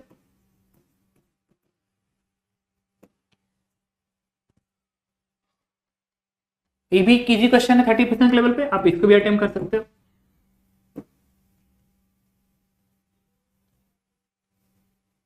इस क्वेश्चन बात है, इसको हम मान सकते हैं 40% के लेवल पे। कह रहा है two boat A and B having the same speed relative to the river are moving in rivers. Boat A move normal to the river current as observe by an observer. अच्छा मैं इनके answer में बता दूं ना, जब इसको attempt कर रहा हूं ना उसके बाद मैं तुम्हें इसके आंसर बता देता हूं, ठीक है, ताकि तुम्हें जब सॉल्व करो तो फायदा होगा। ओके तो देखो इसमें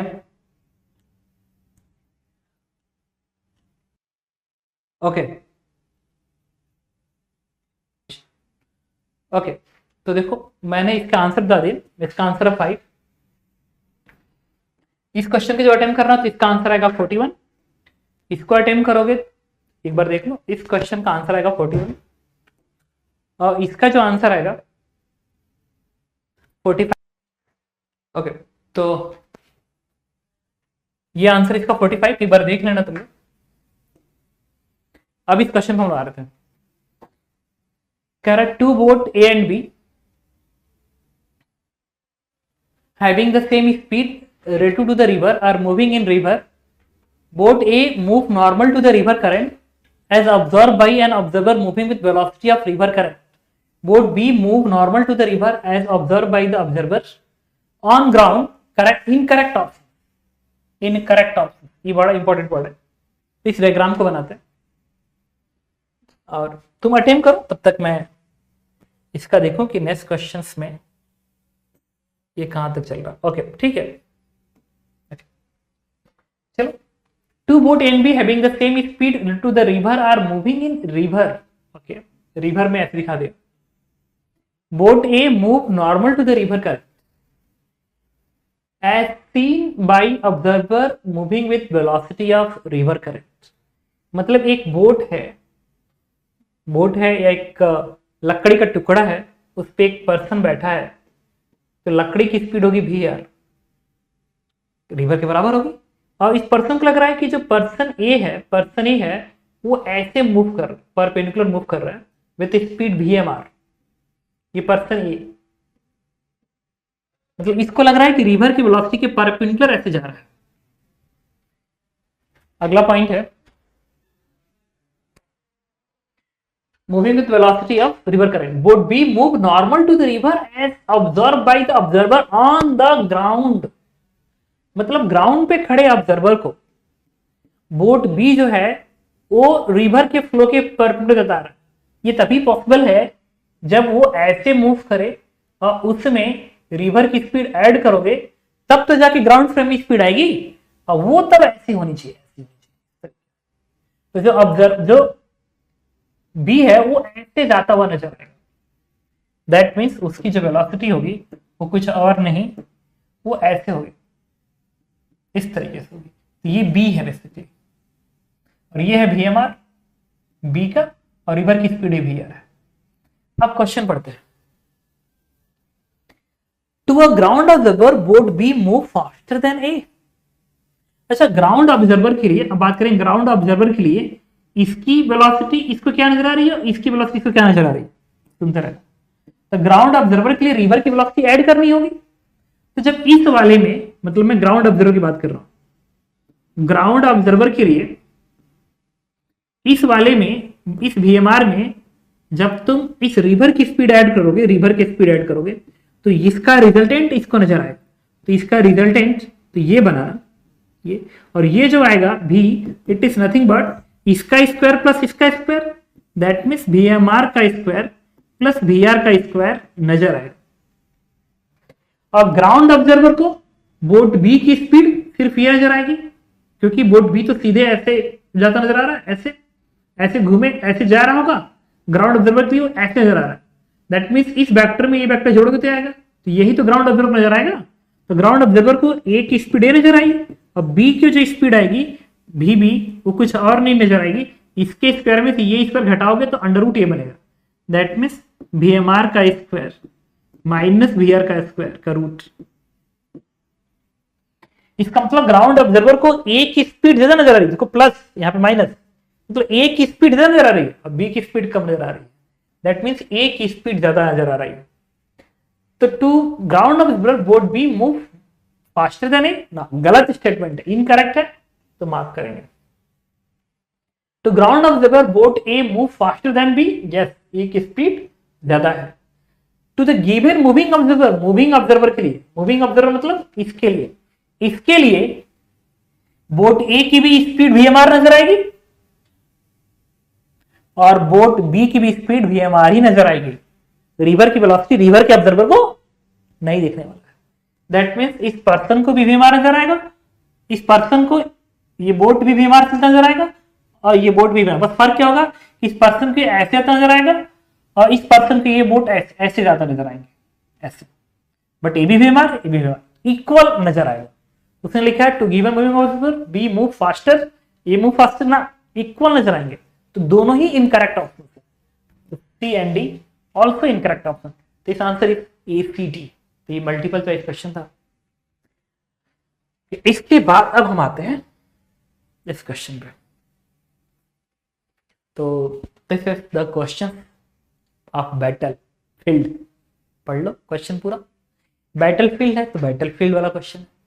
तो this question is on category of JEE advance में। इसको तुम 60% लेवल पे ले जा सकते हो। 60 क्या, you can see that 65% level पे। जेई एडवांस का 65% लेवल है। ओके 65% लेवल का मतलब है कि अगर आप 65% लेवल तक सारे सब्जेक्ट कर लेते हैं सारे सब्जेक्ट में, तो आपका जे एडवांस की रैंक मान के चलिए ये पहुंच जाएगी करीब 1200 के आसपास रैंक, उम्मीद करते हैं पहुंचनी चाहिए। In a battlefield of ancient time, a soldier with the catapult stationed on the top of the very high cliff noticed campus of enemy close to the bottom of the cliff as shown in the figure. Stone can be launched from the catapult with a speed of itna at angle 60 degree above the horizontal. If the air resistance reduces the speed of the stone at the rate k/1 meter per second per meter and there is no wind, at what horizontal separation from the enemy camp should the soldier stall the catapult to hit the enemy camp? मतलब ये जो enemy camp है इससे कितने दूरी पे तुम इस कैटापल्ट को, ये है ना, इसको इंस्टॉल करो ताकि इसको तुम हिट कर सको। ऐसे गिरते हुए इसको ऐसे मारे, ये दूरी कितनी होनी चाहिए? ये ड्रैग आ गया क्वेश्चन। अच्छा तो इसमें हुआ क्या होगा मैं बताता हूँ। थोड़ा सा आपको समझना पड़ेगा कि ये टर्म क्या कर रहा है। Speed, reduce speed at the rate of 0.1 meter पर सेकेंड पर मीटर। तो मीटर पर second that means DV, reduce हो रहा है चेंज ऑफ वेलोसिटी डीवी, और ये डीएस। बेसिकली ये डीवी अपॉन डीएस की वैल्यू है जो कि -0.1 है। रिड्यूस करा, रिड्यूस स्पीड, तो DV upon DS, sorry DV upon DS की वैल्यू 0.1 है। अब से मैं बोल चुका हूं क्वेश्चन अच्छा है तो अच्छा है, समझते हैं। इनिशियल स्पीड यू 40 मीटर दिया गया।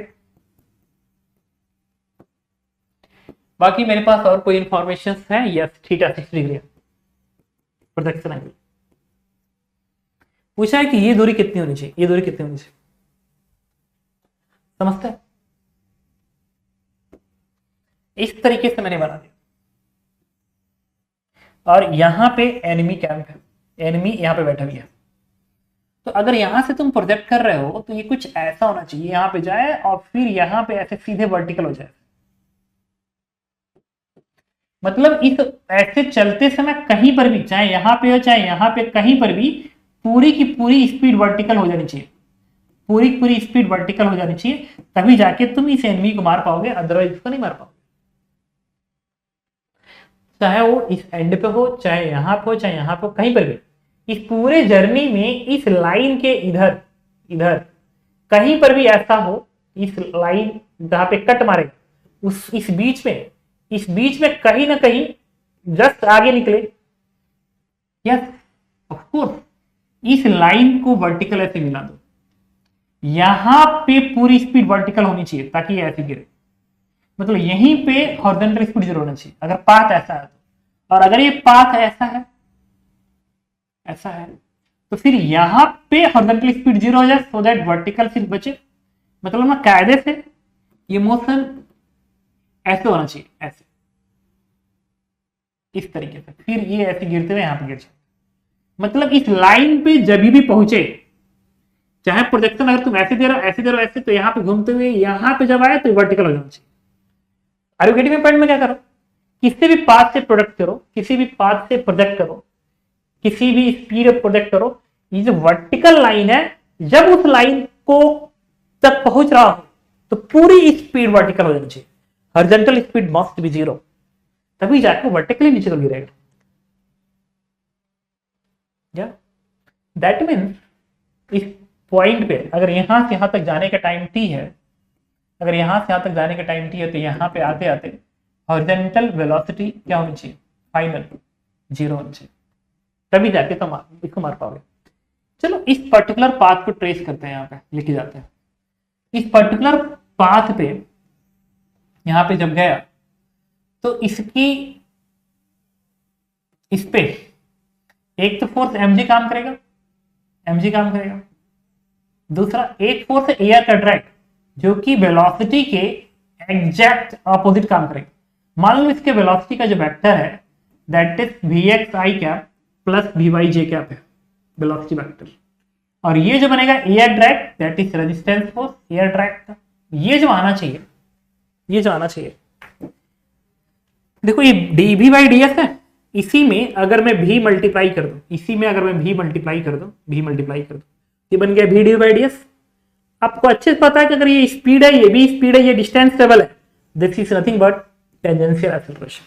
ये हो गया टेंजेंशियल एक्सेलरेशन। तो टेंजेंशियल एक्सेलरेशन 0.1 v के बराबर है। तो क्या बता सकते हो कि अगर मैं इसमें मास मल्टीप्लाई कर दूं तो टेंजेंशियल फोर्स जो आएगा that is m into A T, M यहाँ मल्टीप्लाई होगा तो बनेगा 0.1 m into v। This is the tangential force, air drag का फोर्स जो कि टेंजेंशियल है, वेलोसिटी के ऑपोजिट काम कर रही है, वही बेसिकली ये है that is 0.1 m into v minus 9। तो वेक्टर लगा दो ना, टेंजेंशियल फोर्स वेलोसिटी के ऑपोजिट काम करेगा तो वेक्टर लगा, माइनस है यहां पड़ा हुआ, अभी स्पीड, आई थिंक समझ रहे हो।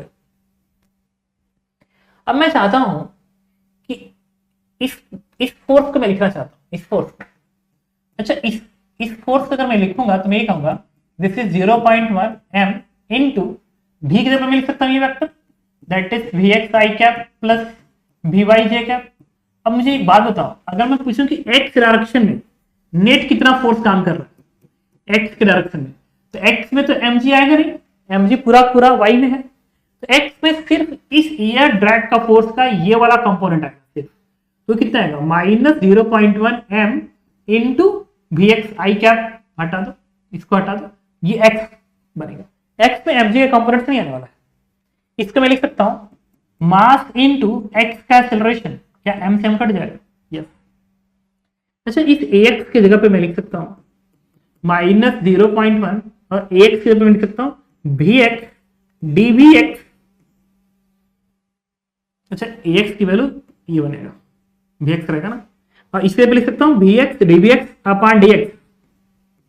आई थिंक आप समझ रहे होगे ये कहां से आ रहा है। ये होता है ax बराबर क्या होता है dvx बाई dt।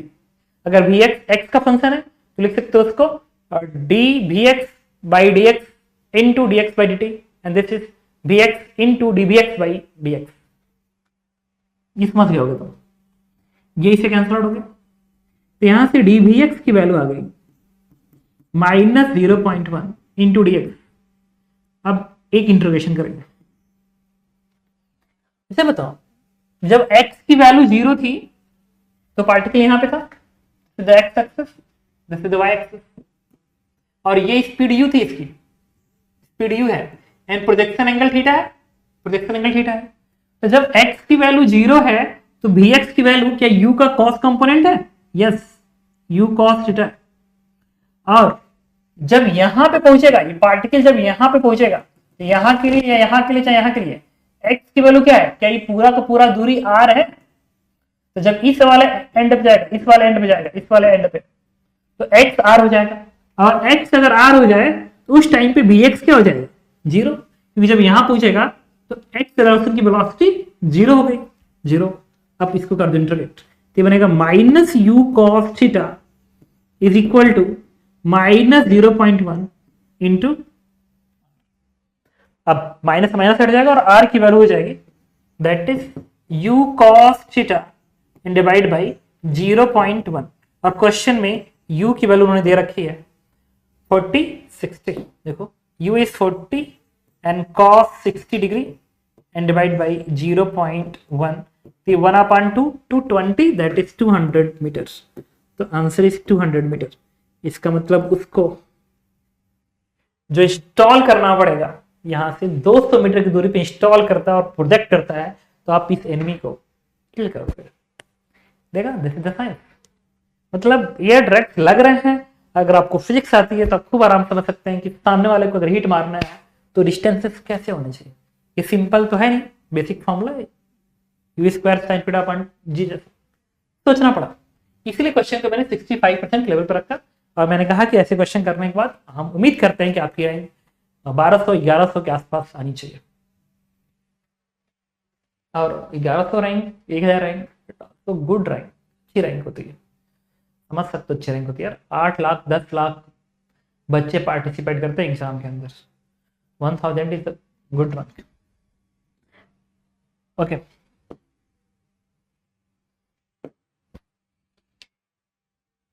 ओके तो ये जो है ये भी एक इजी क्वेश्चन है, मतलब इसको तुम ले सकते हो 50 तो बोलना ठीक है, ओके गुड, 50% लेवल पे ये क्वेश्चन, और इसका मैं आंसर बता दूं, ठीक है, इसलिए ये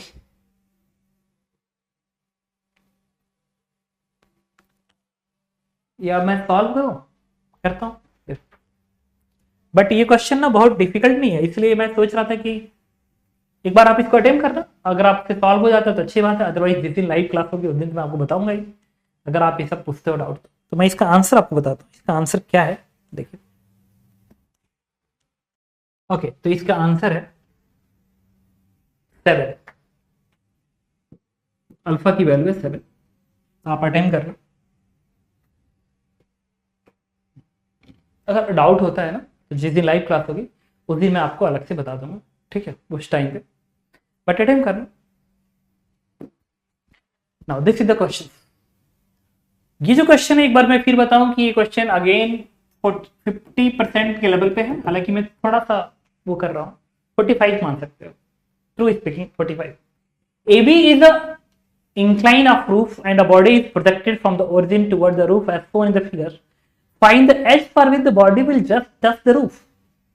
कह रहा है इस एच की वैल्यू कितनी हो ताकि ये बॉडी इस रूफ को टच कर सके।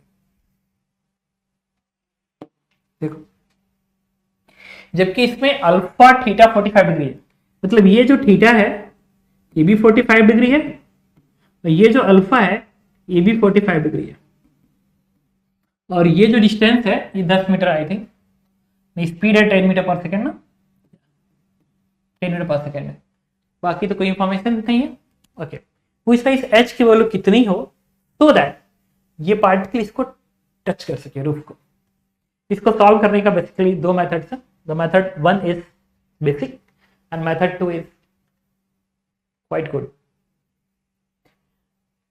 बेसिक से सॉल्व करते हैं पहले, तो बेसिक मेथड जो 1 है उसके लिए मैंने क्या किया, तुम्हें क्या करना है, पॉज सॉल्व करोगे, आंसर देखोगे और बढ़ा के देखना मेरा कितना आंसर आ रहा है। अच्छा, ये पार्टिकल्स अगर ऐसे जाके ऐसे गिर रहा है और यहाँ पे टच कर रहा है, लेट्स, तो ये ट्रेजेक्टरी इक्वेशन बनेगी y बराबर x tan theta, x tan theta 45 degree है, तो x tan थीटा माइनस जी एक्स का स्क्वायर डिवाइड बाई 2 u का स्क्वायर, u कितना है 10 का square, and cos square theta 45 degree. तो ये देखो cos स्क्वायर 45 1/√2 का स्क्वायर करोगे तो ये 2 से 2 कट जाएगा, ये 10 इसको कट कर देगा, यहां से y इक्वल टू आ जाएगा x tan 45 equal minus x का square divide by 10। Question number 1 ये बन गया। अच्छा, ये जो है this is the straight line, इस स्ट्रेट लाइन की इक्वेशन होगा, अच्छा स्ट्रेट लाइन में ये एंगल, ये स्ट्रेट लाइन का एंगल 45 डिग्री है, तो y बराबर mx प्लस c लिख सकते हो, y बराबर एम एक्स प्लस सी स्ट्रेट लाइन। इस स्ट्रेट लाइन से बनेगा y, m बनेगा -1 क्योंकि इस स्ट्रेट लाइन का स्लोप बनेगा -1 क्योंकि एंगल 45 है, इस इंक्लाइन का एंगल 45 है, तो -x, y बराबर एम एक्स प्लस सी, सी एच इंटरसेप्ट है, ये इसका इक्वेशन हो गया।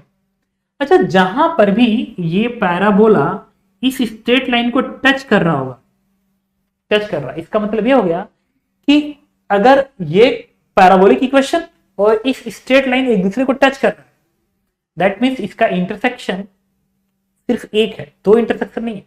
तो अगर एक स्ट्रेट लाइन इस पैराबोला को टच कर रहा है, तो जहां पे टच कर रहा होगा वहां पे एक्स और वाई कोऑर्डिनेट दोनों दूसरे इक्वेशन को सेटिस्फाई कर रहे हैं। दैट मीन्स ये वाला y इस y के बराबर होना चाहिए, तो जहां पे टच कर रहा है वहां पे ये और ये आपस में बराबर कर दो। That is x minus x square by 10 is minus x plus H, इसको इधर भेज दो तो बनेगा 2x minus x square by 10 बराबर h। अब 10 से मल्टीप्लाई करो, बनेगा 20x माइनस एक्स स्क्वायर बराबर 10h। सबको इधर भेज दो तो बनेगा x का स्क्वायर माइनस 20x, सबको इधर भेजो, plus 10h and that is 0।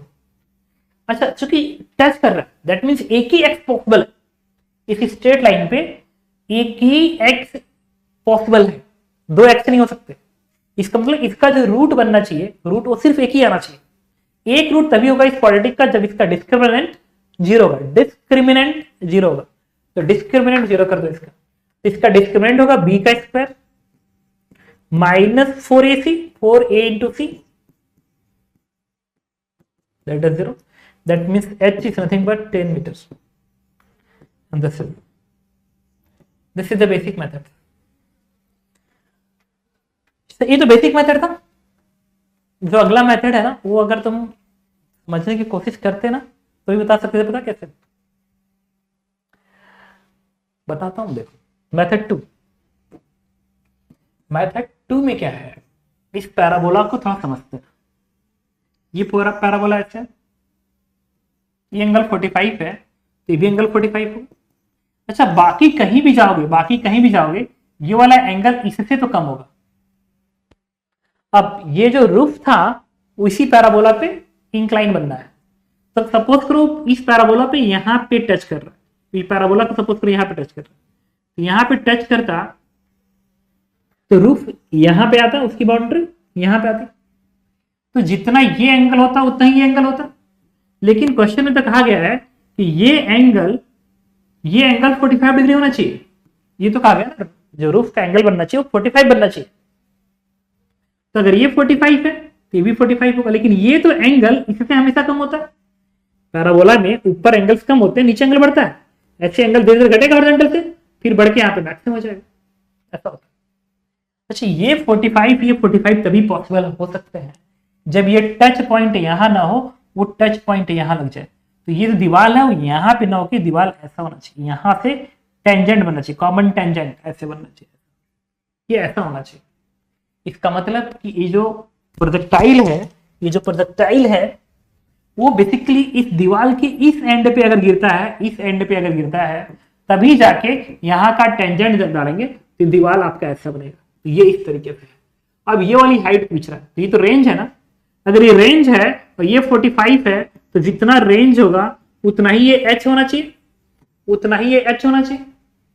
तो इस रेंज की वैल्यू क्या आएगी, रेंज का फॉर्मूला लगा दें, u का स्क्वायर, u 10 था तो u का स्क्वायर sin 2 थीटा, तो 2 into 45 degree and divide by g and sin 90 is 1, that is 10।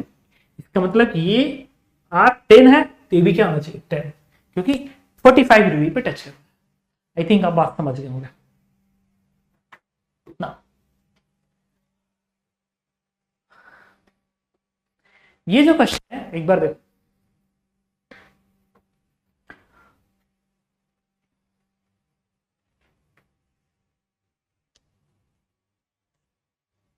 ये जो क्वेश्चन है ये मैं अगेन 60% के लेवल पे रखूंगा। और इस क्वेश्चन में क्या रहा है एक बार देख लो इसको।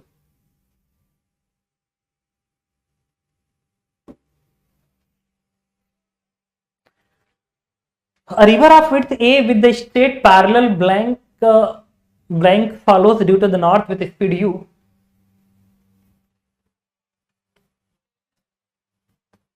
स्पीड u, एक बार क्वेश्चन पढ़ लो, ठीक है, पढ़ लो. The point O and A are on the opposite bank and A is due east of the O.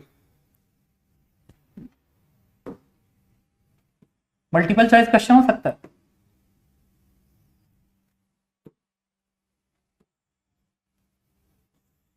मैं भी डायग्राम को एकदम ध्यान से बना रहा हूं. The width river of width A,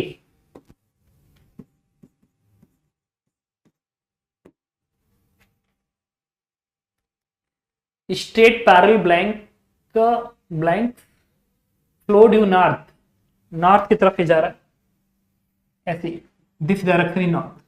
speed कितना है, यू है, मतलब ऐसे नॉर्थ है. एक काम करते हैं ना हम लोग, तो ईस्ट किधर होगा बताओ, तो ईस्ट इधर होगा. Okay, O and A are opposite bank. ऐसे ये O है, ये A है. A is due east of O, ये ईस्ट की तरफ है, मतलब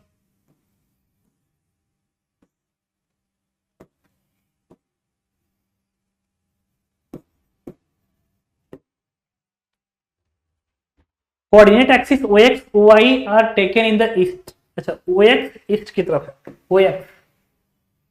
OX इधर, अच्छा OX इधर है, this is the east. And ये जो है Y किधर से आके, एंड OY इज नॉर्थ की तरफ है, OY नॉर्थ की तरफ है. A boat whose speed is v relative to the water starts from O and crosses the river.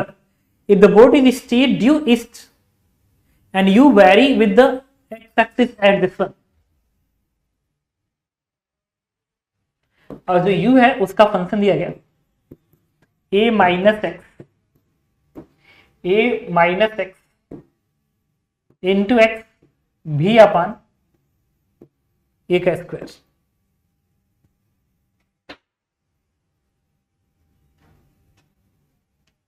And river की स्पीड u है.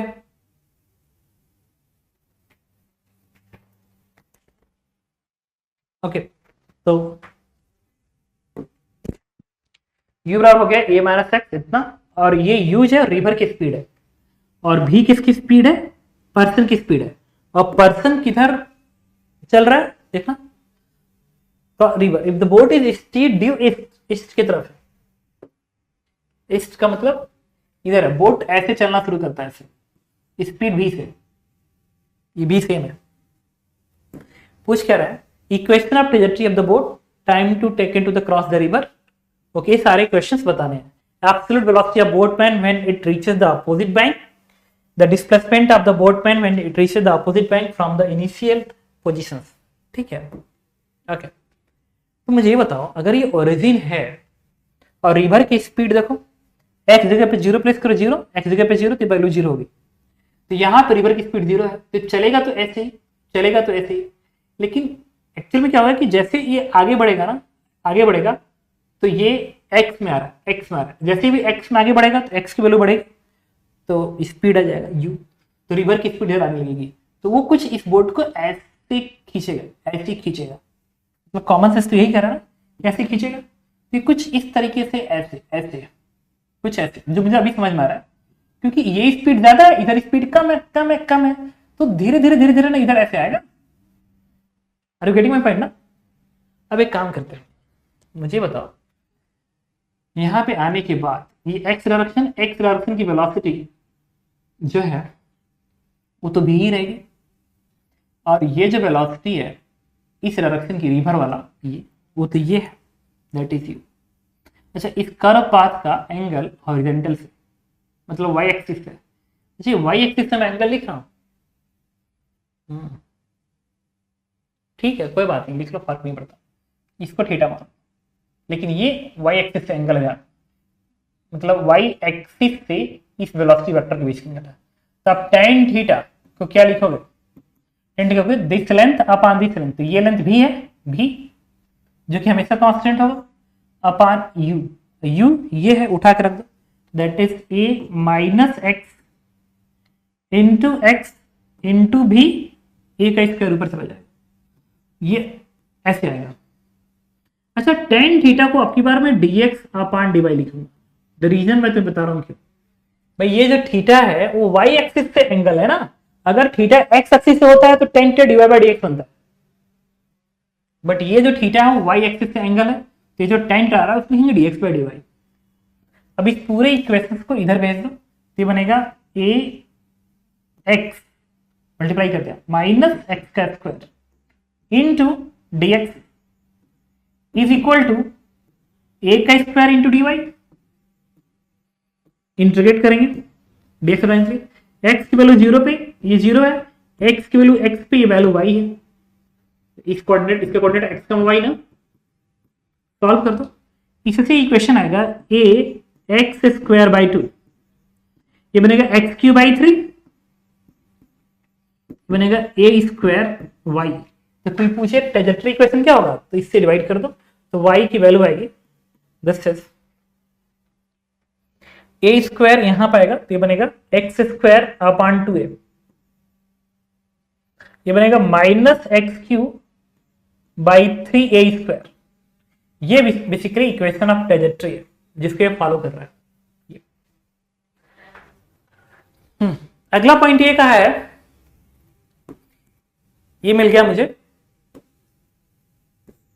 इसका आंसर मिल गया, time taken to cross the river. अच्छा रिवर को क्रॉस करने के लिए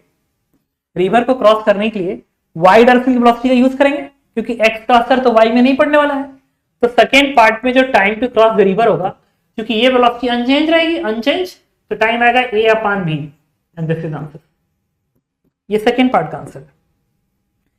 third part, absolute velocity of boatman when he reaches the opposite end, जब ये अपोजिट एंड पे जाएगा तो इसकी वेलोसिटी कितनी होगी। अच्छा अपोजिट एंड पे जाएगा, जब यहां से पहुंचते हैं यहां पे आया, तो इसका y वाली वेलोसिटी तो ऐसी ही रहेगी, भी ऐसी रहेगी, लेकिन जब यहाँ पे आएगा, यहाँ पे जब आएगा तो इसके पास देखो x वाली वेलोसिटी तो भी रहेगी, कभी चेंज नहीं होगी, लेकिन ये वाली वेलोसिटी ऐसे एक और ऐड हो जाएगी। तो यहाँ के ये कोऑर्डिनेट क्या है, a है, ये कोऑर्डिनेट a है, तो अगर मैं यहाँ पे a पुट कर दूं x जगह पे a, तो वैल्यू 0 हो गई, दैट मीन्स u 0, मतलब यहाँ पे आने के बाद रिवर की स्पीड अगेन 0 हो जाती है, तो रिवर की स्पीड यहाँ भी 0 है, यहाँ भी 0 है, तो ये u ही बन गई ना, दिस इज u, मतलब यहाँ पर जब पहुंचेगी तो परपेंडिकुलर पहुंचेगी, that means answer is u। D part, the displacement of boatman when he reaches the opposite bank from the initial position, initial displacement की बात कर रहा है, तो डिस्प्लेसमेंट के लिए जब ये यहाँ पे आएगा तो इसका ये दूरी पूछ रही है, दूरी, तो ये दूरी कैसे निकलेगी, ये दूरी a है, a का स्क्वायर इनटू ये दूरी मान लो x1 है, x1 कैसे निकलेगा, तो इस x1 y कोऑर्डिनेट है ना, इसको x1 लिख के y1 लिख लो, y1 लिख लो, y1 लिख लो, तो ये जो y1 आएगा, अगर मैं यहाँ पे चाहूँ y1 निकालना, तो यहाँ का x कोऑर्डिनेट तो a बन गया ना, x कोऑर्डिनेट a यहाँ पर रख दो, a, तो ये बनेगा a का स्क्वायर अपॉन 2 है, तो a बाई 2 बनेगा, यहाँ पे x की जगह पे a रखो a क्यू अपॉन a, ये बनेगा a upon 3, that value is nothing but a upon 6, ये बन गया। तो कोई पूछे ये डिस्प्लेसमेंट कितना होगा, तो जो डिस्प्लेसमेंट होगा अंडर रूट ऑफ a का स्क्वायर प्लस इसका स्क्वायर का रूट, तो a स्क्वायर बाई 36, तो answer will be a and 36, ये root 37 and divided by 6 and this is answer of third part. ये तो मैंने आपको आंसर बताया। अभी इसमें ना बहुत प्यारी चीज बची रहेगी यार, ये जब पाथ जा रहा है ना, इस पाथ को ट्रेस कैसे करें, अपने पास से पूछ रहा हूं।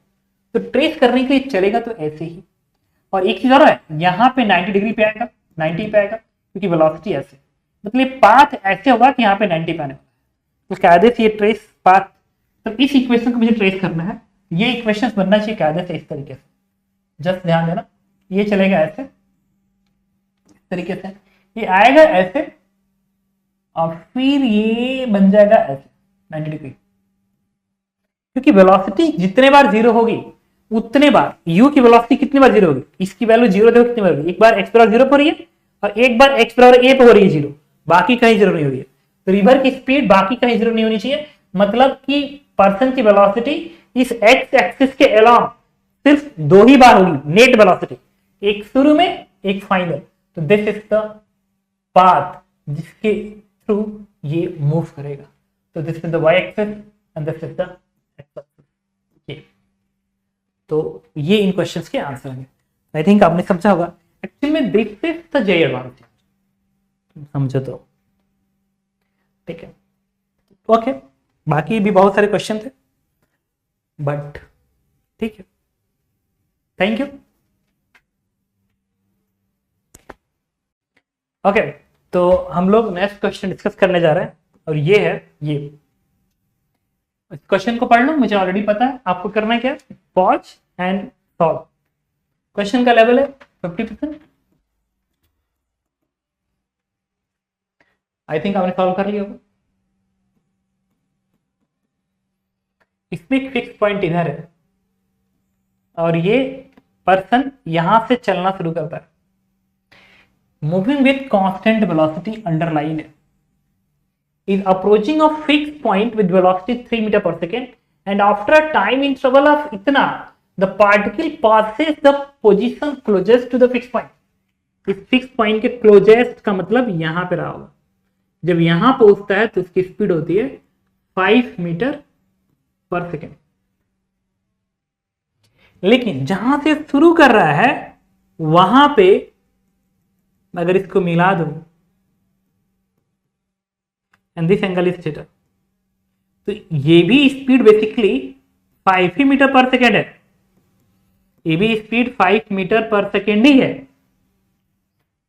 क्योंकि उन्होंने लिखा है कांस्टेंट वेलोसिटी। तो हर जगह उसको कांस्टेंट स्पीड से चलना है। क्लोजेस्ट पे जाएगा तो 5 है, ये पूरा 90 डिग्री पे है, तो this is the fix point. उन्होंने एक अच्छी सी लाइन रखी है 3 मीटर पर सेकेंड के लिए, is approaching a fixed point with velocity 3 metre पर सेकेंड।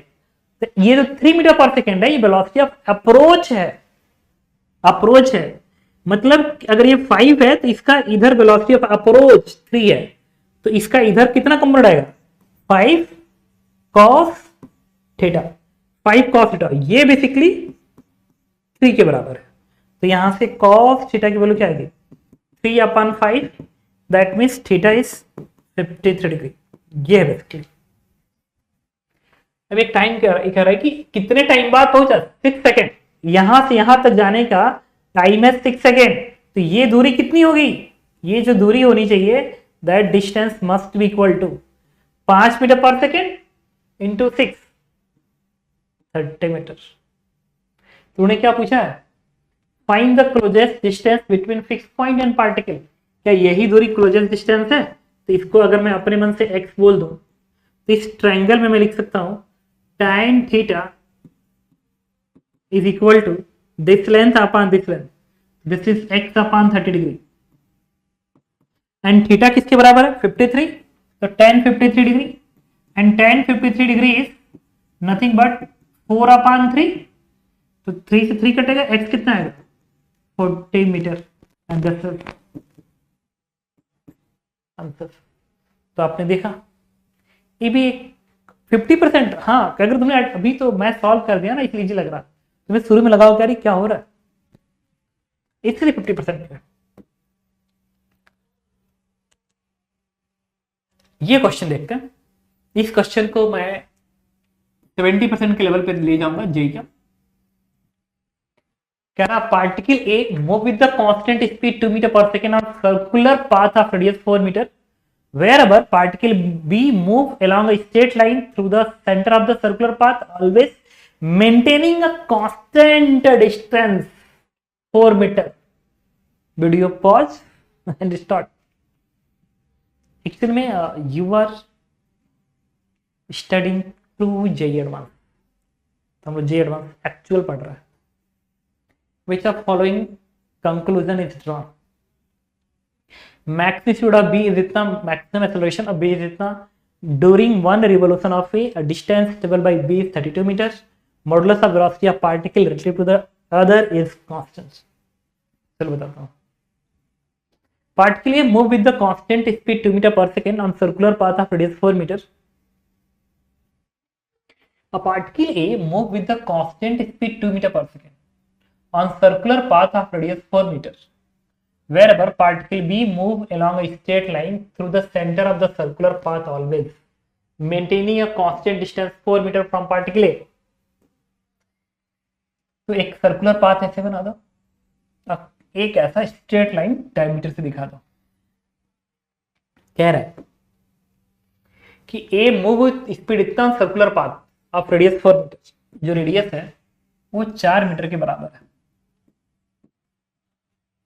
और B move straight line through the centre of circle of path always maintaining a constant distance 4 meter. सुनना, इसका मतलब कि सपोज फॉर किसी टाइम पे ए यहां पे है, किसी टाइम पे ए यहां पे है, किसी टाइम पे लेट्स ए यहां पे है, तो पार्टिकल बी कितना मीटर की दूरी पहुंची, constant maintaining constant distance 4 metre. तो बी को या तो इधर होना पड़ेगा 4 मीटर की दूरी पे, या तो 4 मीटर की दूरी पे इधर होना पड़ेगा. दो पोजीशन से, या तो बी इधर हो या तो बी इधर हो. किसी एक जगह ऐसा होगा. अब मुझे सोचना पड़ेगा कि इधर होगा कि उधर होगा. कभी ना कभी तो ए यहां पे आएगा, और जब ए यहां पे आएगा तो डायरेक्टली अपोजिट लाइन तो यही है, तो बी या तो इधर होगा या तो बी इधर होगा. कौन पोजीशन है 4 मीटर की दूरी, ये होनी चाहिए कि ये होनी चाहिए? मैं बताता हूं, मुझे ये बताओ, अगर ये बी यहां पे होता, लेट्स यहां पे होता, तो गड़बड़ क्या होता? फिर 4 मीटर का रेडियस है, तो जब बी ये यहां पहुंचता तो बी कुछ दूरी यहां पहुंच जाता, तो ये तो दूरी 4 मीटर से ज्यादा हो जाएगा ना, क्योंकि ये दूरी 4 मीटर है, ये 4 मीटर हमेशा रहेगा, तो ये तो बढ़ गया ना. दैट मीन्स बी यहां पे तो नहीं हो सकता. आप 100% श्योर कि बी को यहां पे तो नहीं होना है. तो बी को अगर यहां पे नहीं होना है तो बी का बस एक ही पोजीशन है, दैट इज दिस. तो t बराबर 0 पे जब ये यहां पे होगा तो बी को यहां पे होना पड़ेगा, और ये दूरी कितनी होनी चाहिए? 4 मीटर. अब जब ये ऊपर को जाएगा ऐसे, तो ये ऐसे आएगा, ऐसे ऐसे आएगा, तो ओके ये ऐसे आएगा. तो ये किसी टाइम पे मान लो ये थीटा एंगल पे गया यहां पे, तो यहां पे आया, तो इस टाइम पे ये कहीं इधर होगा, इधर होगा, और वो दूरी कितनी होनी चाहिए? 4 मीटर. तो ये 4 मीटर, ये 4 मीटर, ये एंगल थीटा, तो ये भी दूरी है 4 मीटर, तो ये भी दूरी क्या होनी चाहिए? 4 मीटर. ये 4 मीटर होना चाहिए. पार्टिकल बी आ चुका है यहाँ पे टी टाइम. ओके ठीक है. क्वेश्चन थोड़ा सा डिफिकल्ट है तो है, क्या कर सकते, कुछ डेटा और समझ लें. ए की स्पीड 2 मीटर पर सेकेंड है, वो कांस्टेंट है, रेडियस 4 मीटर है, स्ट्रेट लाइन 4 मीटर की दूरी, which are following max institute. अभी बी का मैक्स इंस्टीट्यूट पूछा है, मतलब कुछ एक्सेलरेशन वगैरह भी है, और ये पाथ पे टेंजेंट होता है, स्पीड 2 मीटर पर सेकेंड. ओके तो मुझे बताना, सपोज करो ये ओरिजिन है, वाइट से दिखा दिया, इसको एक्स से दिखा दिया, दिस इज द ओरिजिन. और ये बी जो है किसी टाइम पे यहां से एक्स दूरी पे है, ये दूरी एक्स है, एक्स है, ये फिक्स पॉइंट है. तो एक्स का रेट ऑफ चेंज बी की वेलोसिटी कहलाएगी, स्पीड कहलाएगी. क्या देखो तो ओके. अब मुझे पता करना है कि ये डिस्टेंस भी 4 मीटर होना चाहिए, ये भी 4 मीटर है, ये तो 4 हमेशा रहेगा, क्योंकि उन्होंने लिखा है कि इसके और इसकी बीच दूरी हमेशा 4 मीटर होनी चाहिए, always maintaining constant distance 4 metre. तो अगर ये 4 मीटर है और ये भी 4 मीटर है, तो ये डिस्टेंस कितना आएगा, ये हमें बात करनी पड़ेगी. तो इस ट्रायंगल को मैंने यहां पे लाया ऐसे, और कहा कि ये वाला एंगल थीटा है. अच्छा ये वाला एंगल थीटा टी टाइम में यहां से यहां तक पहुंचा, तो टी टाइम में अगर यहां से यहां तक पहुंचा तो ये theta is nothing but omega T. Omega is nothing but velocity upon R, मतलब ओमेगा जो रहेगा वो कुछ और नहीं, इस पार्टिकल का ओमेगा होगा v upon r, 2 upon r, that is 1 upon 2।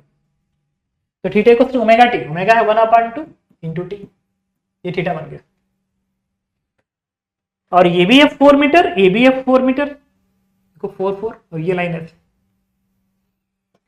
तो एक बात बताओ, एक काम करते ना, को जस्ट वेट करो, ये दूरी x मान, इस दूरी को x मान, और y एक्सिस उसको ना मान के y एक्सिस को तुम यहां मान लो, ऐसे मान लो, अब समझ में आएगा। इस x का रेट ऑफ चेंज, इसकी वेलोसिटी, क्योंकि फिक्स पॉइंट है। अब ये दूरी x है, मुझे बताना अगर ये थीटा तो ये भी थीटा होगा, यस, क्योंकि आइसोसेल्स ट्रायंगल है। अगर मैं परपेंडिकुलर ड्रॉ कर दूं ऐसे, तो x की वैल्यू होनी चाहिए 4 का cos component, 4 cos theta, 4 cos theta, 4 cos theta, that is 8 cos theta. That means x is nothing but 8 cos of, and theta is nothing but 1/2t। इसका मतलब मैंने कैलकुलेट कर लिया कि ये पार्टिकल B का पोजीशन इसके सेंटर से टाइम के रिस्पेक्ट में ये गवर्न करना चाहिए। तो वेरीफाई कराऊं, देखो t की जगह पे 0 प्लेस करो तो 0, t वैल्यू 1 हो जाएगी, cos 0 1, 8, मतलब यहां से 8 मीटर की दूरी पे होगा t बराबर 0 पे। तो जब t बराबर 0 पे पार्टिकल यहां पे है तो b 8 मीटर की दूरी पे, तो ये है 4 मीटर, 4 मीटर और इधर आ गया। ओके, अब एक काम करते हैं, पता है, देखो ये y एक्सिस है और x एक्सिस इधर रहेगा डिफॉल्ट केस में, क्योंकि अगर इधर तुम x मान रहे हो तो कायदे से x एक्सिस इधर लिखना चाहिए। Okay, this is the y axis and this is the x axis, और x कोऑर्डिनेट इतना आ गया। यस ऑफ कोर्स, अब हमने सारा का सारा क्वेश्चन सॉल्व कर लिया। इसका मतलब जब ये पार्टिकल इस पे सर्कुलर मोशन कर रहा होगा तो ये पार्टिकल, ये जो b पार्टिकल है वो t बराबर 0 पे, x बराबर 8 पे है, मतलब एक्सट्रीम पोजीशन पे है। तो एक्सट्रीम पोजीशन, और ये SHM का इक्वेशन है, SHM का, तो ये एक तरह से SHM कर रहा होगा। कुछ समझ में आया? इसका मतलब ये मीन पोजीशन है और ये बेसिकली एक्सट्रीम पोजीशन है SHM का, और मीन पोजीशन और एक्सट्रीम के बीच में इधर एक और एक्सट्रीम आता है और मीन एग्जैक्टली बीच में चलता है।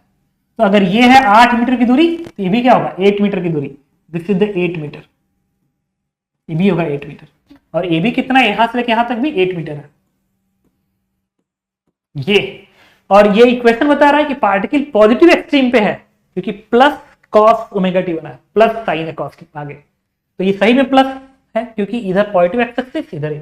तो मोशन कैसे हुआ देखो ऐसे, और ये पार्टिकल ऐसे जम कर रहा है इस एक्सट्रीम और इस एक्सट्रीम के बीच में, ऐसे ऑसिलेट कर रहा है ऐसे। सबसे ज्यादा स्पीड आएगी मीन पे, और ये सर्कुलर मोशन कर रहा है। तो एक काम करते हैं ना, आंसर बता दो। The maximum speed of B, B की मैक्सिमम स्पीड कितनी होगी? क्या बी की मैक्सिमम स्पीड मीन पे मिलेगी? मीन पे, yes, that is a omega. SHM की मैक्सिमम स्पीड ए ओमेगा, भी max is nothing but SHM में ए ओमेगा आता है। तो ये क्या है 8, एम्पलीट्यूड 8 है, ओमेगा 1/2 है ना, दैट इज 4। यस, सही कह रहा है, मतलब ये पार्ट करेक्ट ऑप्शन है। ये कब हुआ होगा? यहां पे स्पीड 0 होगी एक्सट्रीम पे, और ऐसे भागेगा तो सबसे ज्यादा स्पीड मीन पे, ओरिजिन पे, फिर स्पीड घटते घटते घटते घटते यहाँ पे 0, फिर बढ़ते बढ़ते मैक्सिमम, फिर घटते घटते 0। B part. Maximum acceleration of B, ऐसे एसएचएम का मैक्सिमम एक्सेलरेशन होता है, याद करो, ये मैक्स की वैल्यू एसएचएम में पढ़ाया जाता है ए ओमेगा का स्क्वायर। ये की वैल्यू क्या है 8, ओमेगा कितना है 1/2 का square, the value becomes 2 metre पर सेकेंड स्क्वायर। यस, सही कह रहा। C part, the maximum during one revolution of a distance travelled by B is 32 meter. ये देखो कैसे भाई, ए जब यहां से घूम के यहां पाएगा एक चक्कर, उतने टाइम में बी यहां से चल के फिर वापस यहां पे जाएगा, क्योंकि टी बराबर 0 पे अगर यहां पे है तो यहां पे है, तो मोशन कैसे होगा? तो ऐसे होगा। देखो टाइम पीरियड जो इस पार्टिकल का है वही टाइम पीरियड इसका भी है, टाइम पीरियड द सेम ना। देखो कैसे भाई, एंगुलर फ्रीक्वेंसी इसकी और उसकी एंगुलर स्पीड सेम है, तो देखो इसका जो टाइम पीरियड आएगा, time period that is 2 pi by omega, that is pi by omega ना, सॉरी, ओमेगा तो 1/2 है ना, तो 1/2, तो दैट इज 4 पाई। ये सर्कुलर वाला का टाइम पीरियड, और इसका टाइम पीरियड कितना है, इसका टाइम पीरियड ये भी होता है 2 पाई बाय ओमेगा, इसका ओमेगा 1/2 है, that is 4 pi, that is 4 पाई। तो टाइम पीरियड दोनों का सेम हो गया। इसका मतलब कि जितने टाइम में ये π/2 एंगल तय करेगा, यहां से आते जाने का टाइम t/4 बनेगा, कैपिटल T/4, ये भी T/4, ये भी T/4, ये भी T/4, और इसका एक्सट्रीम से मीन तक T/4 बनेगा। तो मोशन कैसे होगा देखना, ऐसे ये जब यहां जाएगा तब तक ये यहां पा जाएगा, ओके, और जब ये यहां पे आएगा तो मीन से इस एक्सट्रीम तक आ जाएगा, और जब ये यहां पे आएगा तो इस एक्सट्रीम से इस मीन तक आ जाएगा, और जब ये यहां पे आएगा तब तक ये इधर निकल चुका होगा। तो लड़ेंगे नहीं, कैसे नहीं लड़ेंगे, बताता हूं कैसे नहीं लड़ रहा है। ऐसे मोशन हो रहा है, ये यहां से यहां तक जाना है ना, तो ऐसे गया तब तक यहां पा गया, उसके बाद जब से ये इधर ही अभी होगा तब तक इसको क्रॉस कर चुका होगा, यहां मिलेगा, फिर जब ये इधर चलेगा तो ऐसे ऐसे ऐसे यहां पाएंगे, तो ऐसे रहेगा, फिर ये ऐसे जा रहा है ऐसे, अब ये इधर ही रहेगा तब तक इधर आ जाएगा ऐसे, अब आ गया, नहीं सीधा स्ट्राइक नहीं होगा। तो कोई पूछे कि एक रिवोल्यूशन में कितना दूरी तय कर लिए, पूरा दूरी, तो 8 8 16 और फिर ये भी 32, 8 8 16 फिर 16 32, तो टोटल 1 रिवोल्यूशन में उसने 32 मीटर दूरी तय किया। Modulus of velocity of particle relative to the other is a constant, मतलब एक की वेलोसिटी दूसरे के रिस्पेक्ट में क्या कांस्टेंट है। अच्छा, modulus of relative velocity, modulus of relative velocity पता है, modulus of relative velocity, modulus of relative velocity, अब रिलेटिव वेलोसिटी निकालना पड़ेगा, उसका मैग्नीट्यूड देखना पड़ेगा, वो मैं नहीं चाह रहा था, क्यों पूछ दिया इसलिए। चलो भाई पूछ दिए तो पूछी, तो क्या कर सकते हैं। आते हैं क्वेश्चन पे, मतलब इसके फ्रेम में इसकी वेलोसिटी का मॉडुलस कांस्टेंट होगा, यस कांस्टेंट होगा। पता है कैसे भाई, इसके इसके बीच की दूरी कभी चेंज नहीं होगी, दैट इज 4, मतलब एक पार्टिकल और दूसरे पार्टिकल की बीच की दूरी कभी नहीं चेंज हो रही है। इसका मतलब है कि एक का मोशन दूसरे के रिस्पेक्ट में हमेशा सर्कुलर होगा, हमेशा सर्कुलर होगा। मतलब मैंने अभी एक बात पकड़ ली कि इस पार्टिकल बी और इस पार्टिकल ए के बीच की दूरी कभी चेंज नहीं हो रही है, कभी चेंज नहीं हो रही है। पहले बी यहां पे था तो ए यहां पे था, बी यहां पे था तो ए यहां पे था, जब ए यहां पे गया तो बी यहां पे आ गया, लेकिन ये दूरी कभी नहीं चेंज हो रही है। इसका मतलब ये है कि बी के रिस्पेक्ट में, बी के रिस्पेक्ट में ए जो है वो आर रेडियस पे 4 मीटर की दूरी पे एक सर्कुलर मोशन कर रहा है इस तरीके से, तभी जाके ये दूरी चेंज नहीं हो रही है। बी के रिस्पेक्ट में डिस्टेंस नहीं चेंज हो रहा, नहीं चेंज हो रहा। और दूसरी बात, क्योंकि एक चक्कर लगाने का जो टाइम आएगा अनचेंज रहेगा, और वो टाइम वही आएगा 4 पाई सेकेंड। एक्चुअली में फ्रेम चेंज करने से टाइम पीरियड नहीं चेंज होता, टाइम पीरियड वही रहेगा। ट्रांसलेटरी मोशन में अगर फ्रेम चेंज कर रहे हो तो सर्कुलर मोशन का ओमेगा चेंज नहीं होगा, तो ओमेगा तो किस पार्टिकल ए का बी के रिस्पेक्ट में ओमेगा वही रहेगा जो ए का ग्राउंड फ्रेम में, तो time period will be unchange. अगर टाइम पीरियड अनचेंज है और 4 मीटर की दूरी पे ये सर्कुलर मोशन कर रहा है, सर्कुलर मोशन, तो वेलोसिटी भी इक्वल टू क्या होता है, आर ओमेगा। आर इतना ओमेगा चेंज हुआ नहीं, ओमेगा चेंज हुआ नहीं, दैट मींस ये जो स्पीड भी है वो अनचेंज रहेगा, ये ओमेगा 1/2 है, दैट इज 2 मीटर पर सेकेंड। इसका मतलब बी के फ्रेम में ए 4 मीटर के रेडियस पे 2 मीटर पर सेकेंड के कांस्टेंट स्पीड से सर्कुलर मोशन कर रहा होगा, तो मॉडुलस चेंज नहीं हुआ। ये तो मैंने थोड़ी सी फिजिक्स को ज्यादा अंदर घुस के समझ लिया तुरंत बिना कैलकुलेट किए, और तुम लोग कुछ लोग समझ गए होंगे, स्टिल नहीं समझोगे तो बताता हूं, देखो देखो बताता हूं, काम है बताना तो बताता हूं। ये तो मैंने कॉमन से पकड़ा, ये चूंकि ट्रांसलेटरी फ्रेम में भी इसका तो ओमेगा होगा नहीं, और ए रोटेट कर रहा है तो उसका ओमेगा जो ग्राउंड फ्रेम में आएगा वही इस ट्रांसलेटरी फ्रेम में आएगा, ओमेगा अनचेंज रहा है और डिस्टेंस बदल नहीं रहा है, दैट मींस सर्कुलर मोशन होगा इस तरीके से। और सर्कुलर मोशन में डिस्टेंस नहीं बदल रहा है और ओमेगा कांस्टेंट है, तो भी equals to R omega, R constant है ओमेगा कांस्टेंट, इसलिए भी constant. That means modulus must be constant and equal to 2।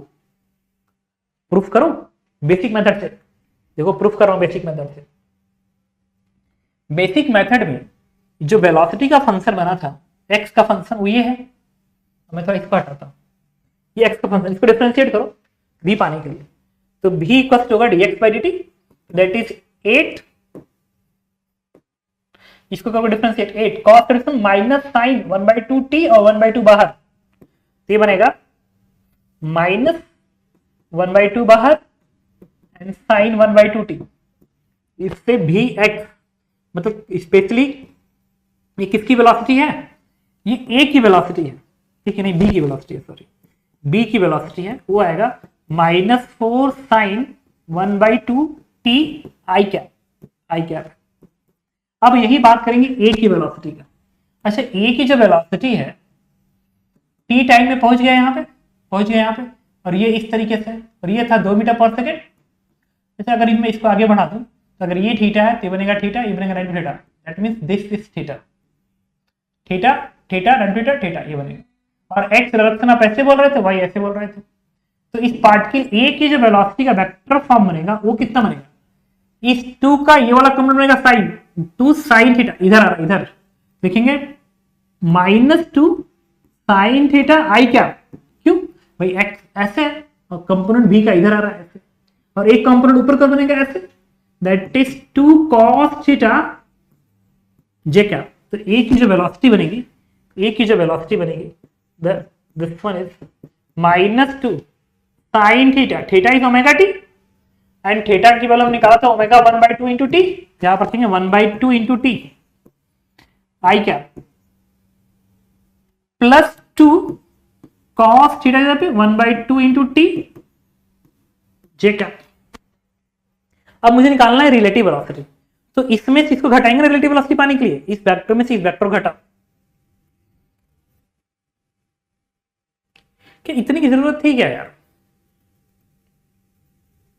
इतनी की जरूरत नहीं थी। ये कितना आ रहा है, ये 4 का टर्म बन रहा है ना, और उसका मैग्नीट्यूड 2 का टर्म में है। तो एक काम करें ना, ये आई कैप जे कैप हटाओ ना, इससे बेटर है कि बताता हूँ। ये तो ये भी कैलकुलेट, हालांकि इससे भी हो जाएगा, ऐसा नहीं करिए। ये पार्ट के लिए है ना, इसको तुम ऐसे दिखाओ 2 मीटर पर सेकेंड, ये वर्टिकल सिग्नल कितना है, और इसकी वेलोसिटी इतनी है -4 sine half T, minus sine बता रहा है कि वेलोसिटी इधर होगी, नेगेटिव साइन, पूरी की नेगेटिव साइन है ना, तो नेगेटिव साइन कंफर्म कर रहा है। अच्छा एक्स इधर पॉजिटिव मान रहा है, तो माइनस साइन बता रहा है कि इधर होगा, तो इधर होगा कितना 4 साइन हाफ टी, ये बनेगा, और ये बनेगा 2। अब इन दोनों का अच्छा रिलेटिव निकालना है ना, अगर आपको रिलेटिव निकालना है तो क्या करेंगे, वेलोसिटी को रिवर्स करके देंगे ना, दैट मीन्स ये है 2 मीटर पर सेकेंड और ये एंगल थीटा डिग्री थीटा, और ये जो वेलोसिटी है कायदे से है इधर पॉजिटिव इधर, तो 4 साइन हाफ टी है। तो इसके फ्रेम में जब इसको देखोगे तो ये रिवर्स करके दोगे तो ऐसे बनेगा, that is 4 sine half T. अब इसका मुझे रिजल्टेंट निकालना पड़ेगा, तो जो रिजल्टेंट आएगा वो कितना आएगा देखना। तो एक काम करो, and theta is something but half T. अच्छा इसका एक कंपोनेंट ऊपर करो तो ये बनेगा twice of cos of 1/2 T, बनेगा ट्वाइस ऑफ कॉस, और इसका जब एक कंपोनेंट इधर करोगे तो बनेगा twice of sine of half T.